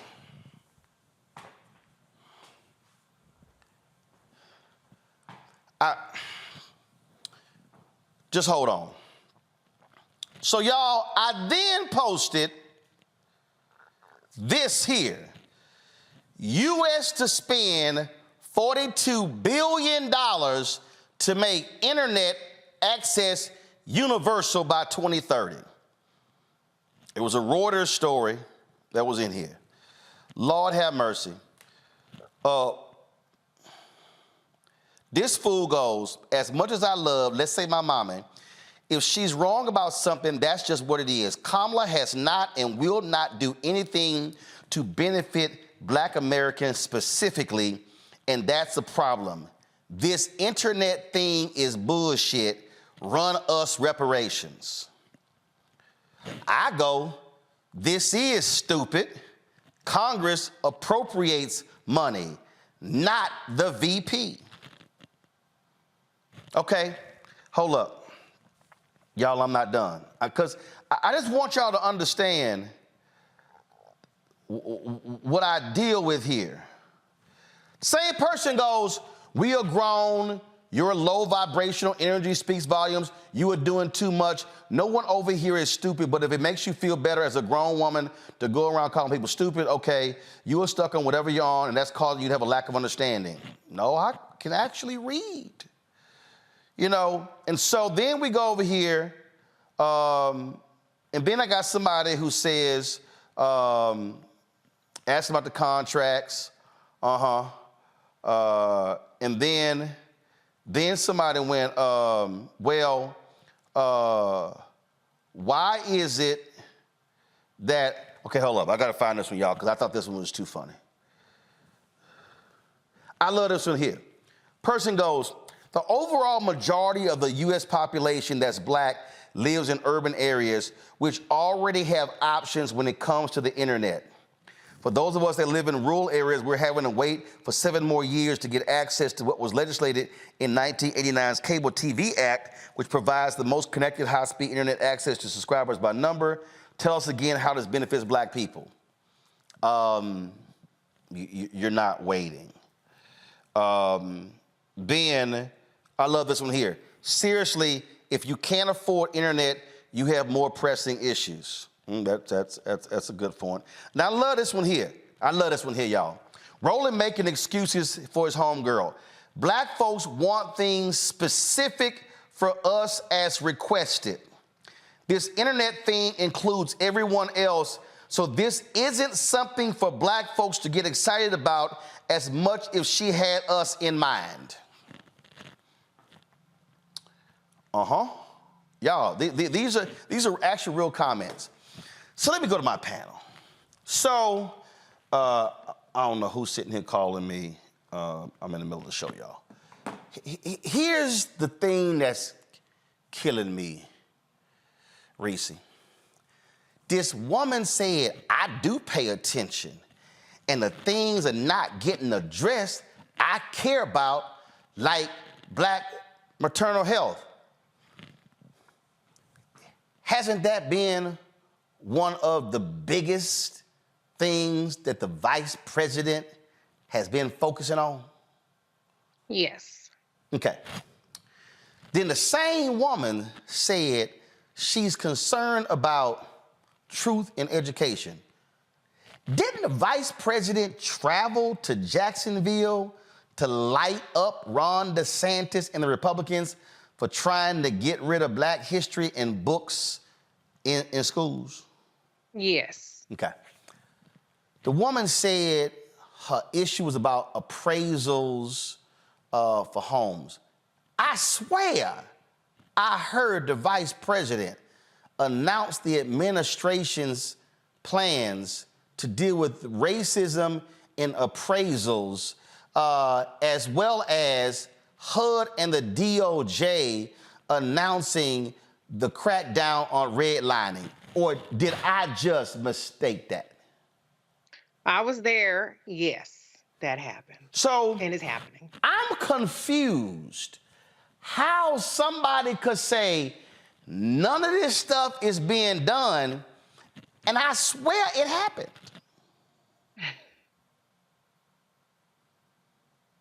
Any thoughts? I honestly thought that was parody because the irony of listing literally Vice President Kamala Harris's portfolio as things that she is not doing, that you're supposedly paying attention to and that you supposedly care about, is unhinged. if you were being serious and belligerently ignorant.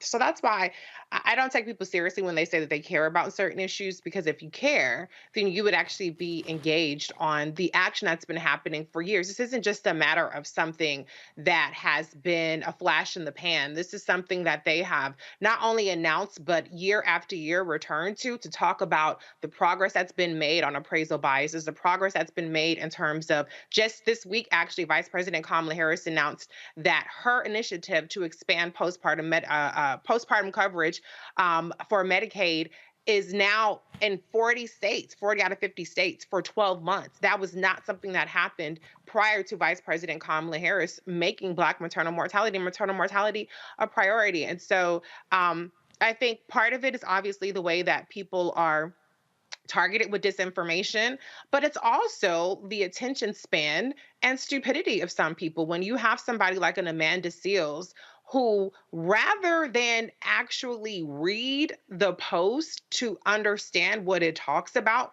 they say, this sounds like. You don't have to say what it sounds like when it's literally written right there, specifically what it's about. It had nothing to do with TikTok or censorship. It was literally about redressing discrimination and access for people to say that, well, people can't afford it, when this administration has expanded affordable broadband to millions of homes that people are eligible for is stupid. For people to say that, well, what is this going to do for Black people in rural communities when this is about expanding rural broadband access is really ridiculous. And so this is the challenge that we have. It goes beyond messaging. It goes to the fact that sometimes people just feel like if they don't see it happening right in front of their face, beyond an Instagram post, which is explaining that this is happening, then that means that it's non-existent. And I'm starting to become at a loss to even know how to even reach those people. I think you can reach a portion of them, but some people just can't be helped. They can't be educated. They can't be saved, child. So we got to try to find the people that maybe they just don't know. And they're like, oh, okay, that's good to know. Maybe there's some people like that out. And that's what we got to get to the poll, because some of these other people can't be saved. Go back to my iPad here. Greg, this person goes, now again, we're talking about a $42 billion program that deals with internet. Person goes, this does nothing for Black people. The typical lift all program for the Democrats, no tangibles, no votes. Now, and I responded about, well, this is a damn lie. And then, so here's the thing for me, because the other person was talking about how, and there's one person kept going back and forth with me, Greg, on, no. I want to see legislation that is only for Black people. And I see this over and over and over again. I mean, I'm talking about these FBA, these other people out here. I hear them yelling it, and I'm sitting here going, what in the hell are y'all talking about? And I know for a fact Black mayors in major cities are putting proposals together to get some of that $42 billion because Black people in many of these places do not have high-speed internet. So you'll sit here and lay out this program is like, no, they ain't gonna benefit Black people only. And you're like, fool, do you know anything about civics? And I mean, it is stunning to me when you just make a post that, hey, just let y'all know and stuff even exists, and these folks still, no, that ain't good enough because it's not only helping us. Yeah, absolutely, Roland. I mean, well, first of all, at least in the venue that you've been sharing with us in this story, it's Elon Musk's Twitter. So we know that. No. This was Instagram. So this is Mark Zuckerberg's. Zuckerberg's metaverse. Yes, yeah. Absolutely. Well, we know, and of course, again, I just point out again, our sister Reese has been telling us this for years. This is the weaponized ignorance. I just assume most of them people come from a troll factory. When anytime I see tangibles now or anything like that, I assume that's a troll. Now, you being the keyboard warrior that you are, social media sniper that you are, the Omar little of the internet, you're gonna take your time and just body them all. It don't matter. Now, in the case of Amanda Seales, yeah, that's a little disturbing, but I kind of understand that too, because there are people, and there will be people who probably rip this segment and post it on their shows on YouTube and other places to try to attack this as caping for the Democrats, because they are pretty much consistent ideologues. So really, policymaking doesn't matter, except of course when they go to work and exercise their benefits, and So these are the kind of keyboard warriors who love being radicals from the safety of their well-resourced jobs and with benefits. But that aside, much of this is just weaponized ignorance. Now, thinking about this infrastructure bill that passed, I just came up to Philly on Amtrak, and we know that the vast majority of that bill, in the neighborhood of, there's about $426 billion of that work, including $16.4 billion that's about to be spent just on the Northeast Corridor to improve interstate rail, federal rail, that is going to greatly benefit just in terms of transportation, the kind of big chunk of this work. But that requires reading. Brookings just released a report yesterday, an extensive report on the 2-year mark of the infrastructure bill, how much has been spent, how much remains to be spent.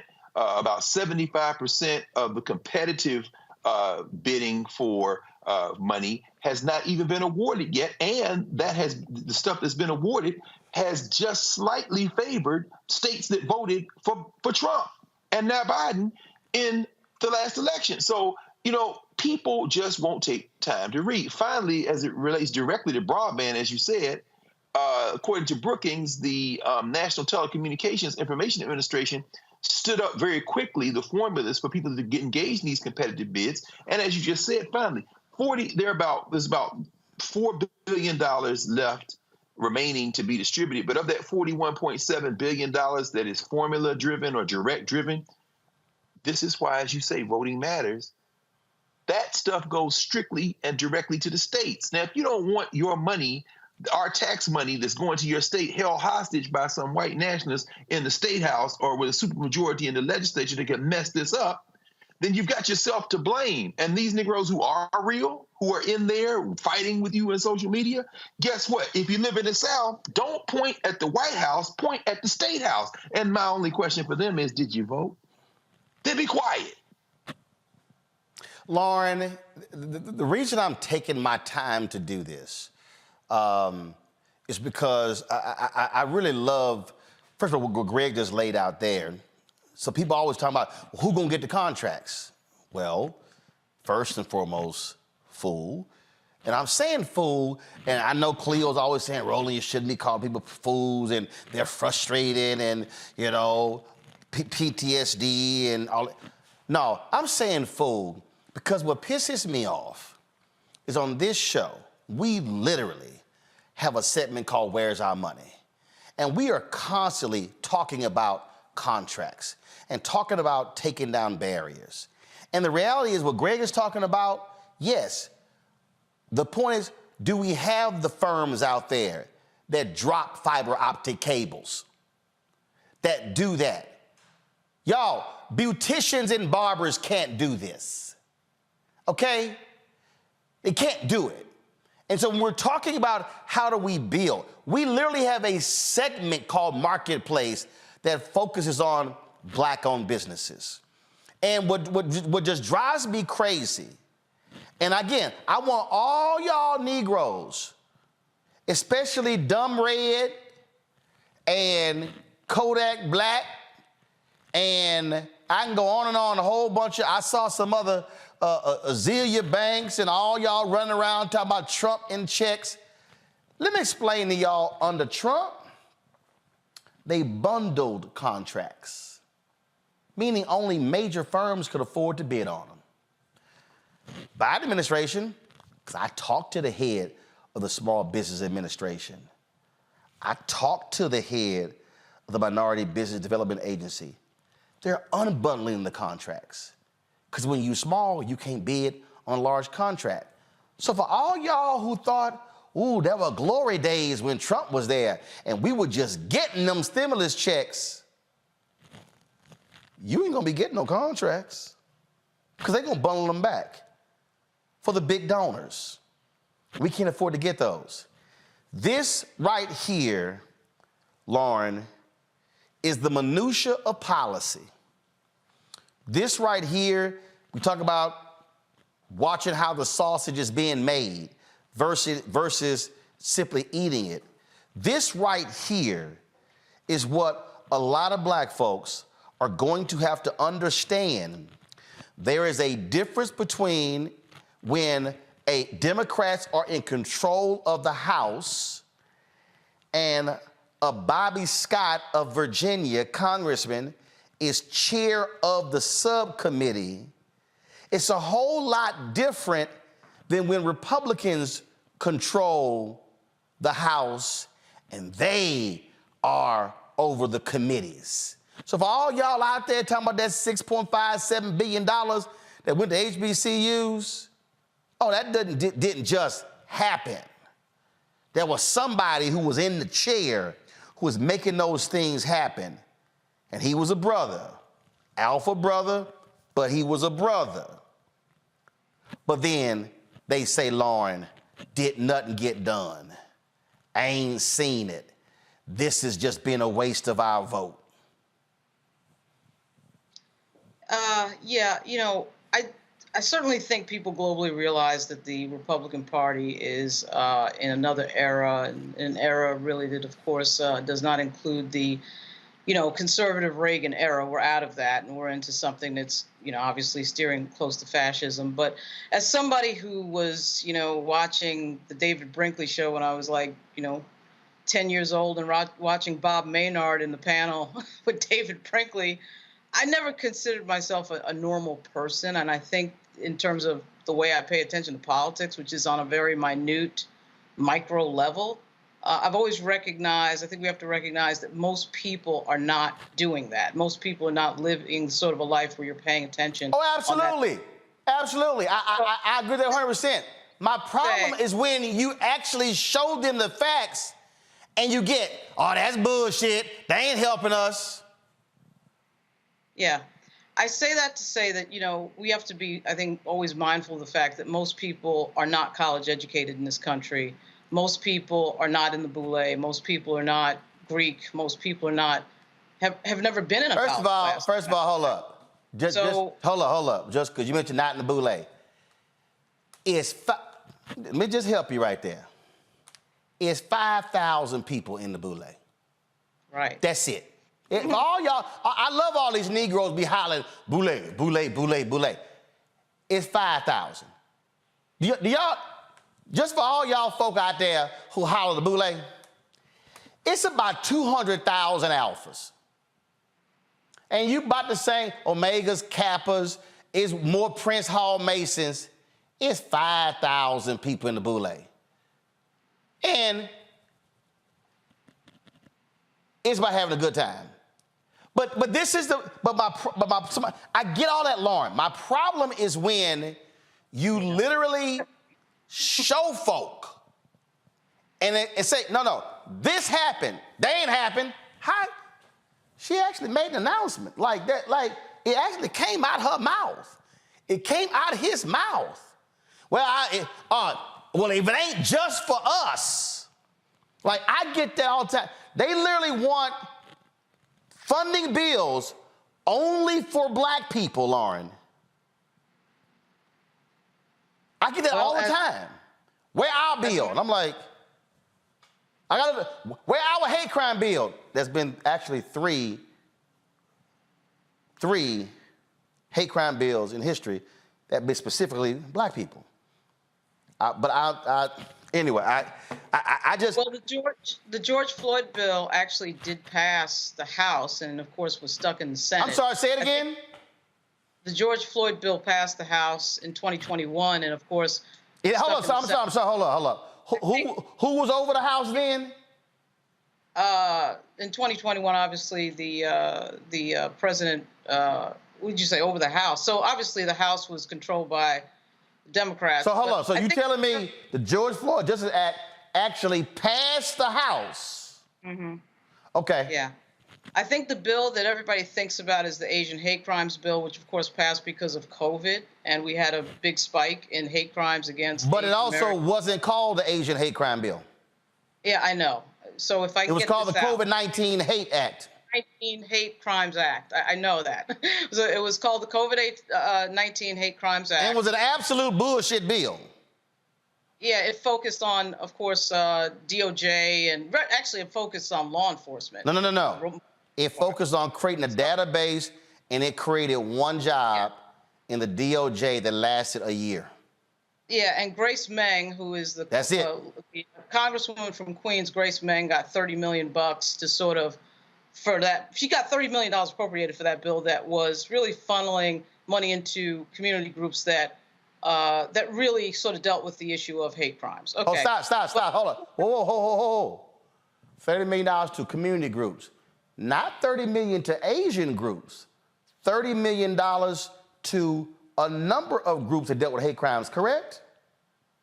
Yeah, so we do have the Black Maternal Health Act of 2023. The Black Maternal Health Act is an omnibus bill, which means basically that it's a collection of a bunch of other pieces of legislation, 13 pieces of legislation.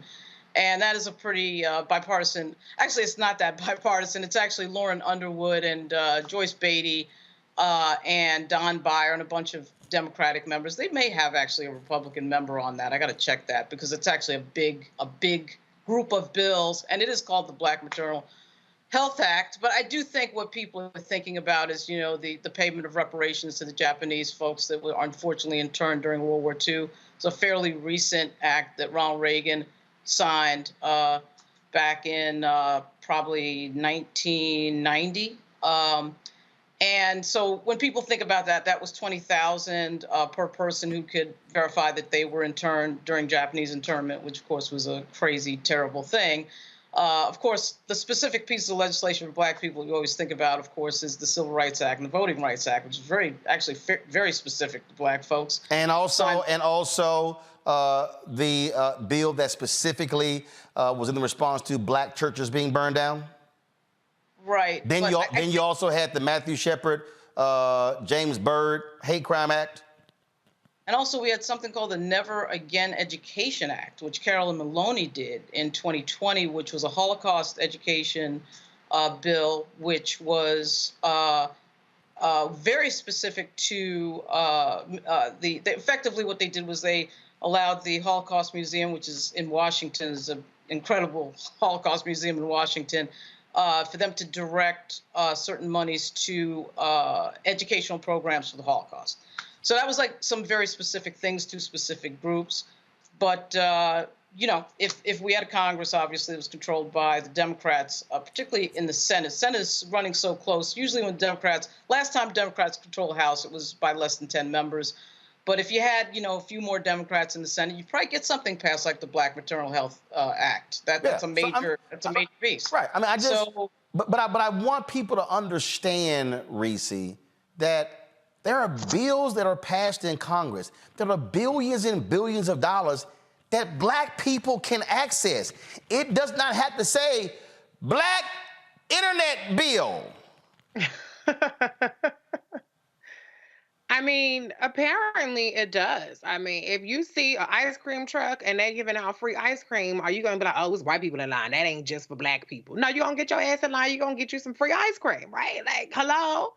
I just think this whole idea that it has to be exclusionary in order for us to benefit when things are actually designed to exclude us without saying excluding Black people, it's just really ass backwards, because the people on the other side, they find a way to make sure that we don't benefit. They find a way to make sure that we do not have upward mobility. Look at what the Supreme Court just did around affirmative action this past term. And so it's very short-sighted. It's very small-minded. And I think the chaos agents and the people that really target us with disinformation do a good job of making it seem like all these other people are getting something that we're not.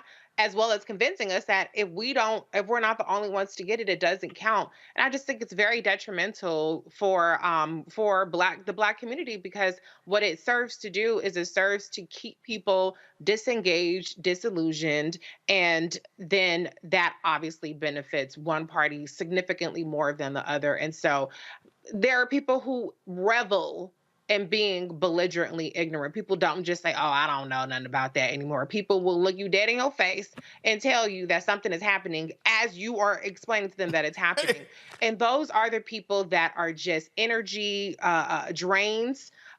They drain the people around, the people that are trying to empower people. They drain everybody around them, and they're just not our target audience. The only thing that really comes out of it is hopefully the people that just quietly are scrolling, the ones that don't comment, they'll just like a post and keep it moving, or they'll like a comment and keep it moving. Hopefully we're reaching enough of those people, because those people are the ones who, to Lauren's point, may genuinely not know, may genuinely need somebody to break it down and explain how it benefits them. So luckily, even these exchanges with trolls, bots, whoever, the belligerently ignorant, do to some degree reach Very those true. folks. Well, Greg, I knew I had to find this one. This is going to be the last one here. So Jamel Hill commented on my post here, and she mentioned about seniors paying $35 for insulin, talking about diabetes. She said that something that specifically impacts our community. This is no lie. I'm actually shook. Greg, you're going to love this here. This brother actually said to her, I'm not arguing.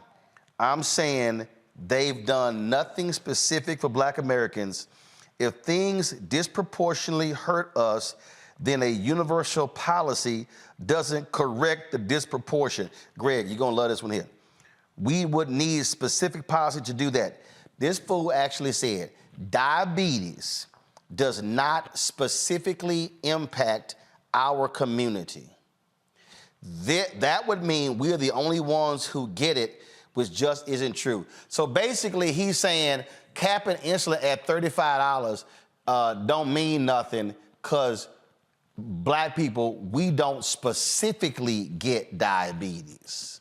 So who cares if it matters? Roland, I mean, it is frustrating. I echo something Lauren said. I don't think this is a question of intellect. I think this is a question of attention, a question of living in a society where media has eaten our attention spans and we live a harried life.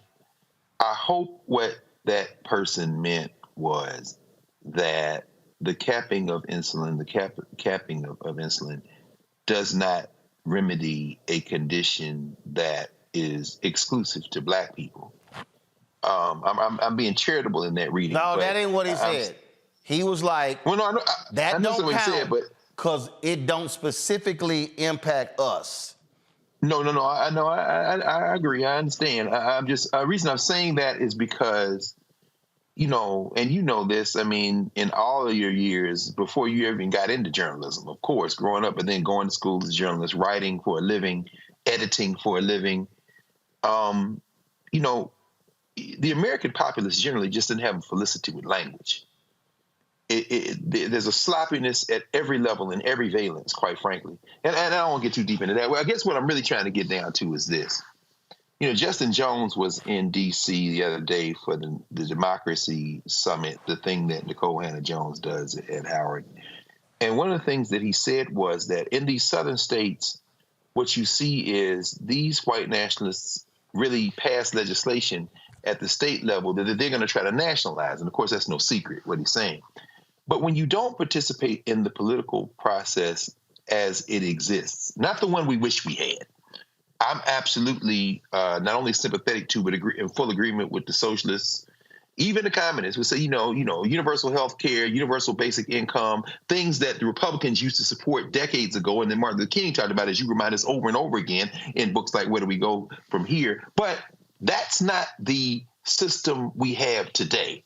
Now, is that a system we can build toward? Absolutely. I think ultimately that will be something that if we have any hope as a species, we've got to go in that direction. But that's not what exists in November 2023. In the two-party system that we live in now, you've got to fight the battle on the battlefield that you have now. And this is where I think what we're witnessing here that you're walking us through becomes very important to pay very close attention to.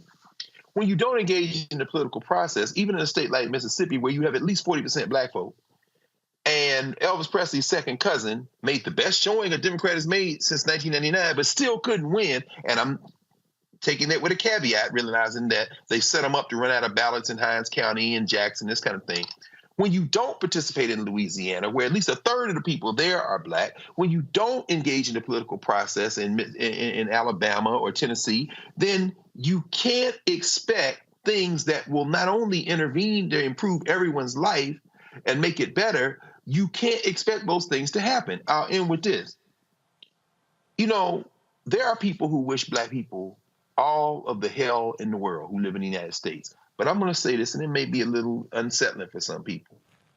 If my nephew and niece, if my uncle and auntie, if my elders in my community get some intervention that will help them in everything from health care to some assistance in staying in their houses to being able to have heat in the wintertime, if a Klansman gets it too, that is a secondary concern to me. And this is where we have to understand, even though we understand that reparations, there is something very personal about that as it relates to us, something very specific to us. Do not get caught up in the thing that affected us only and miss the thing that can improve your life, even if it so happens to help somebody else. We heard that from the guy that you have on, Granger in Louisiana. If you take the populist turn and turn hard into they screwing you because you poor, damn it, a Klansman might get her teeth fixed. But you know what? So will you. Get over it. I'm going to say this here, and this is why I'm saying this. 1 week from today, a bunch of y'all are going to be at home, and you're going to be traveling, and you're going to be with family members, and you're going to be around the dinner table, and arguments are going to break out. People are going to say all sorts of stuff, and some of the stuff they're going to say is dead wrong. And so I need you, when that happens, to be armed with right information. Now, see, some of y'all might, and again, and Greg said it, and I know, oh, nah, man, you sitting here. I saw coming, hey, you caping for your girl. No, I'm actually stating facts. You know why? Because, see, I grew up in a family that debated. And I saw as a kid, aunts and uncles bring some bullshit to the debate. And my grandfather was like, yeah, would knock the hell out. And I'd be sitting there going, he just lit your ass up. So y'all need to understand, I grew up, and you understand, we live 8 blocks from my maternal grandparents. My grandfather died when I was 15 years old. So from the moment I was born, my existence for 15 years was always at my grandparents' house and around my 7 aunts and uncles and they 34 grandchildren and they 70 plus great grandchildren. And I think they got like 120 great. So I grew up watching debates, and I grew up watching folk get obliterated who lied. And so why do I respond, because in Reese said it, why do I respond on Instagram, on Twitter, in these platforms? Why do I do this? Because I don't know who's watching. I don't know who's reading. And if there's somebody who's on one of these pages, who sees it and goes, I didn't know that. Matter of fact, let me go check that. Oh, Roland is right. Oh my goodness. Roland actually said on his show that the Vice President of the United States and the Biden administration, they did address the issue of inequality in home appraisals. Go to my iPad. This is from the New York Times. Oh my goodness, they did do that. Oh my goodness. They did have a conference on black maternal health and lay those things out. Oh my goodness, they did have that news conference down in Jacksonville dealing with the redlining of the banks and discrimination. My goodness, that stuff actually happened. Black people, we had better understand, and Greg said it, and I just want to help all y'all out who running your ass around talking about just us, just us. In the history of the United States, going back to the period of Reconstruction, W.B. Du Bois' book was called Black Reconstruction. But I just want to help y'all understand, Black Reconstruction wasn't all black. The quality of life of poor white people. Everybody listening, I need y'all to hear what I'm trying to tell y'all. Greg know this, Lauren know this, Reese know this. Let me help y'all. In the history of the United States, at every juncture when black people fought for a better life, other people benefited. James D. Anderson, The Education of Blacks in the South, 1860 to 1935. I think that's the year frame. He notes that black people freed former slaves of African descent, went into state legislatures and put it in the Constitution, guaranteeing the right to education. And then when Jim Crow came along and threw the black folks out, they threw a lot of stuff out except that public education. So I need our people to understand, when we're fighting for billions on Capitol Hill, we know some white folks gonna benefit. We know some Latinos gonna benefit. We're trying to make sure that we benefit too. But the dumbest thing we can do as black people is to literally say, y'all sit over here and y'all argue over the hundreds of billions of dollars, we out. That's the dumbest thing in the world that can happen. When they are at the table distributing the billions of dollars, it is idiotic for black people to say, I'm checking out. So when you say, Louisiana, man, we ain't voting in that election on Saturday, what you saying is, we've left everything nice and neat for y'all white conservatives to have, we out. And then you're gonna complain when the white conservatives are sitting at the table and they going, you get this here, you get this here, you get this here, and then your no voting ass over here going, we don't get nothing? No, because your ass left the table. The same thing apply. You don't eat next Thursday unless your ass at the table. I ain't never heard somebody have a Thanksgiving meal who was not at the table. And they are not fixing no plates for us. So y'all mess around if you want to. But that's the real deal. And that's why over the next year, we must all fight misinformation and disinformation, because remember what Trump said, black people, thank you for not voting. That was nothing more, what's the word that I want to use? That was nothing more shameful, despicable than to watch a white racist literally say, my fellow Negroes, thank you for keeping your black asses at home and giving us control of all of this. So why do y'all think they tried to overthrow this sucker on January 6th?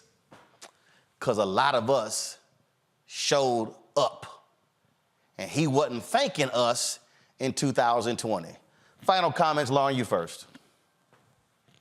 I don't know. I would just sort of echo what I was saying before, which is that, you know, we do have an age that we live in of misinformation and disinformation. And it's hard to break through. It's hard to break through with some of these messages because people are very, as Dr. Carr alluded to, people are very busy and they are in their own lives. And, you know, as somebody who's worked in a few political offices in New York and Virginia, you know, when you talk to people on the grassroots level, you just talk to normal people who just have some issue with the government that they need fixed.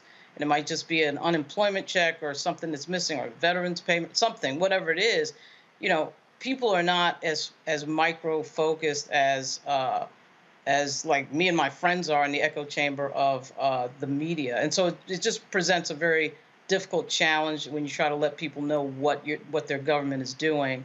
And for our community, we have a very justifiable level of frustration when it comes to not getting the things that we should be getting after, you know, everything that Black people have been through in history. So the demand is high for some action, and it should be for Black people in this country, to say the least. And it's just hard to get to the people who really need to hear the message, who may not be paying attention to every micro conversation on some, you know, political talk show. So it's a huge challenge, and it does require a lot of thinking and a lot of strategic action on the part of people who want to communicate to that audience. Reese? To Lauren's point, the Democratic Party needs to invest in an information infrastructure. Roland, you're always talking about infrastructure and organizational power, and the Democratic Party is severely lacking in making that investment that the Republicans, that foreign agents, that the chaos agents have invested in. It's going to take more than, text messaging, some of us DMing us, oh, this is a good story, hope you post it. No, pay people, pay the infrastructure to tackle the information gap that people are not getting because of the fact that they have other priorities and other things that are taking their attention away, as well as the disinformation campaign that we're being targeted with. It's not going to be resolved on an organic level. It's going to take consistent, persistent, and relentless messaging from credible actors, not actors in terms of, the Screen Actors Guild, but in terms of credible voices like yourself, Roland, and those of us on this panel. And so until the Democrats figure out that this war is not one that's going to be won on ideas, on policy, or receipts, it's going to be one on who gets the information to the people the best and more relentlessly, then they're going to continue, and all of us, unfortunately, are going to be continuing to be faced with this kind of ignorance and belligerence from people. Greg? Thank you, Roland, and thank you, Reese, for saying that. We are the ones who are most in harm's way. Every 2 weeks out of my little HBCU professor check, taxes are taken out. FICA is taken out. My Social Security at 58 years of age does not go into a savings account for me to get when I retire.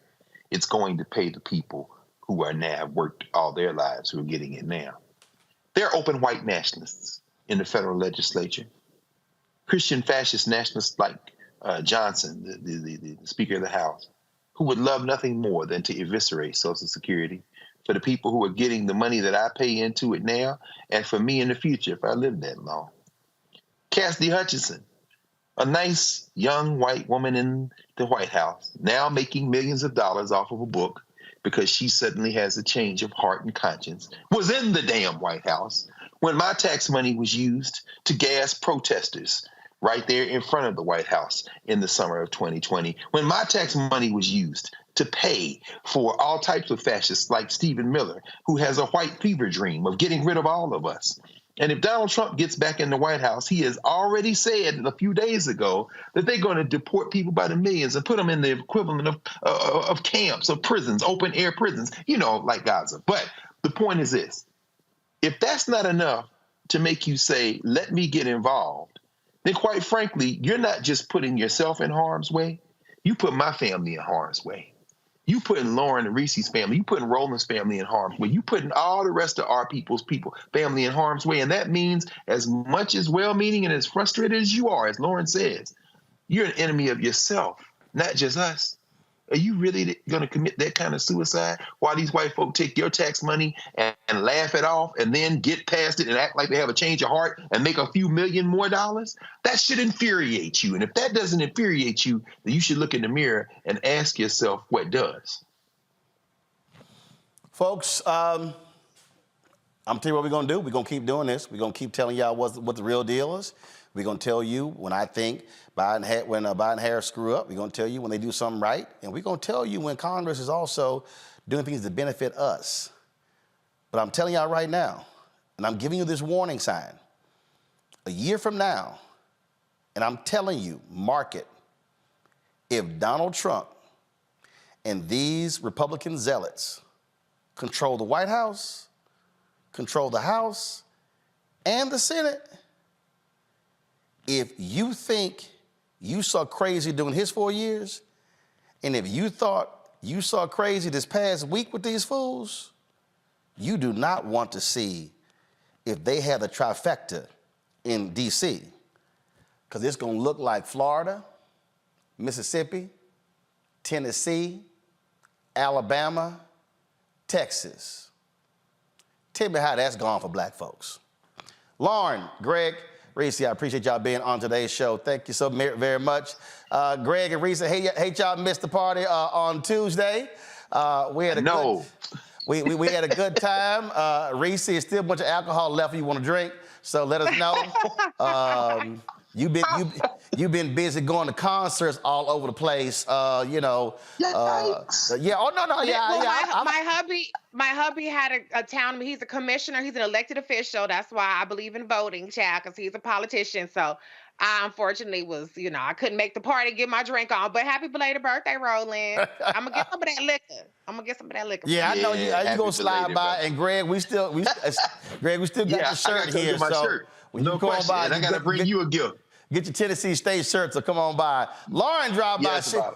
She had a good time with it. So yeah. She packed the plate when she left too. So no question. Yeah. Home training, the double nickel, baby. Happy belated. There'll be no show next Thursday, so happy Thanksgiving to y'all. Hope y'all have a great time, and there are limited arguments at your dinner table. Well, am I tripping? You can argue with am I tripping? How about that? Okay, all right. You can argue with your card game, but let me be real clear. Lauren might have that New York Yankees red cap. We know they losers, no, they're not. But y'all know they're always winners. Win. Well, they just won the Cy Young Award. I see that. 24 championships. Yeah. You got to go dig in them crates for those, because y'all ain't done nothing in the past decade. All right, y'all have a great Thanksgiving. Enjoy the family. Again, any MAGA hats come to the party, they're not welcome. Right. That's right. Y'all take care. Folks, that's it. I'm going to see y'all tomorrow right here on Roland Martin Unfiltered, the Black Star Network. Don't forget to support us in what we do. Our goal is to get 20,000 of our fans contributing on average $50 each. That's $4.19 a month, 13 cents a day. Your dollars make it possible for us to do what we do. Trust me, folks, our plan is to go around this country really speaking to our people, hearing from their thoughts and concerns about this country, the election. And so we want to be able to do that. And so when you give, it matters. We are right now about $250,000 short of where we were last year. So we've got a little more than a month to make up. So please send a check and money order to P.O. Box 57196, Washington, D.C. 20037-0196. Cash App is $RM Unfiltered. PayPal R Martin Unfiltered. Venmo is RM Unfiltered. Zelle, Roland at RolandSMartin.com. Roland at RolandMartinUnfiltered.com. Be sure to download the Black Star Network app, Apple phone, Android phone, Apple TV, Android TV, Roku, Amazon Fire TV, Xbox One, Samsung Smart TV. You can also watch our 24-hour streaming channel on all available platforms. Amazon News by going to Amazon Fire. You can also tell Alexa, play news from the Black Star Network. Plex TV. Amazon Freebie, as well as Amazon Prime Video. And be sure to get a copy of my book, White Fear, How the Browning of America is Making White Folks Lose Their Minds, available at bookstores nationwide. Download the audio version on Audible. Folks, I'll see y'all tomorrow. Hold up. Should we shout out Gary Howard, one of the few Omegas I like. Gary's my man. And so Gary's birthday is today. So Gary always begging me for a shout out. So let me go ahead and give Gary a shout out. I'm gonna show him right here. Give me 1 second, y'all. Let me pull his photo up. So, you know, see, it's some Omegas I don't mind being friends with. G Howard's one of my NABJ homies. We always playing golf. And so shout out to G Howard on his birthday. All right, y'all, that's it. I'll see y'all tomorrow. But Gary know 06 runs everything. Holla! Folks, Black Star Network is here. Oh, no punches! I'm real revolutionary right now. Support this man, Black Media. He makes sure that our stories are told.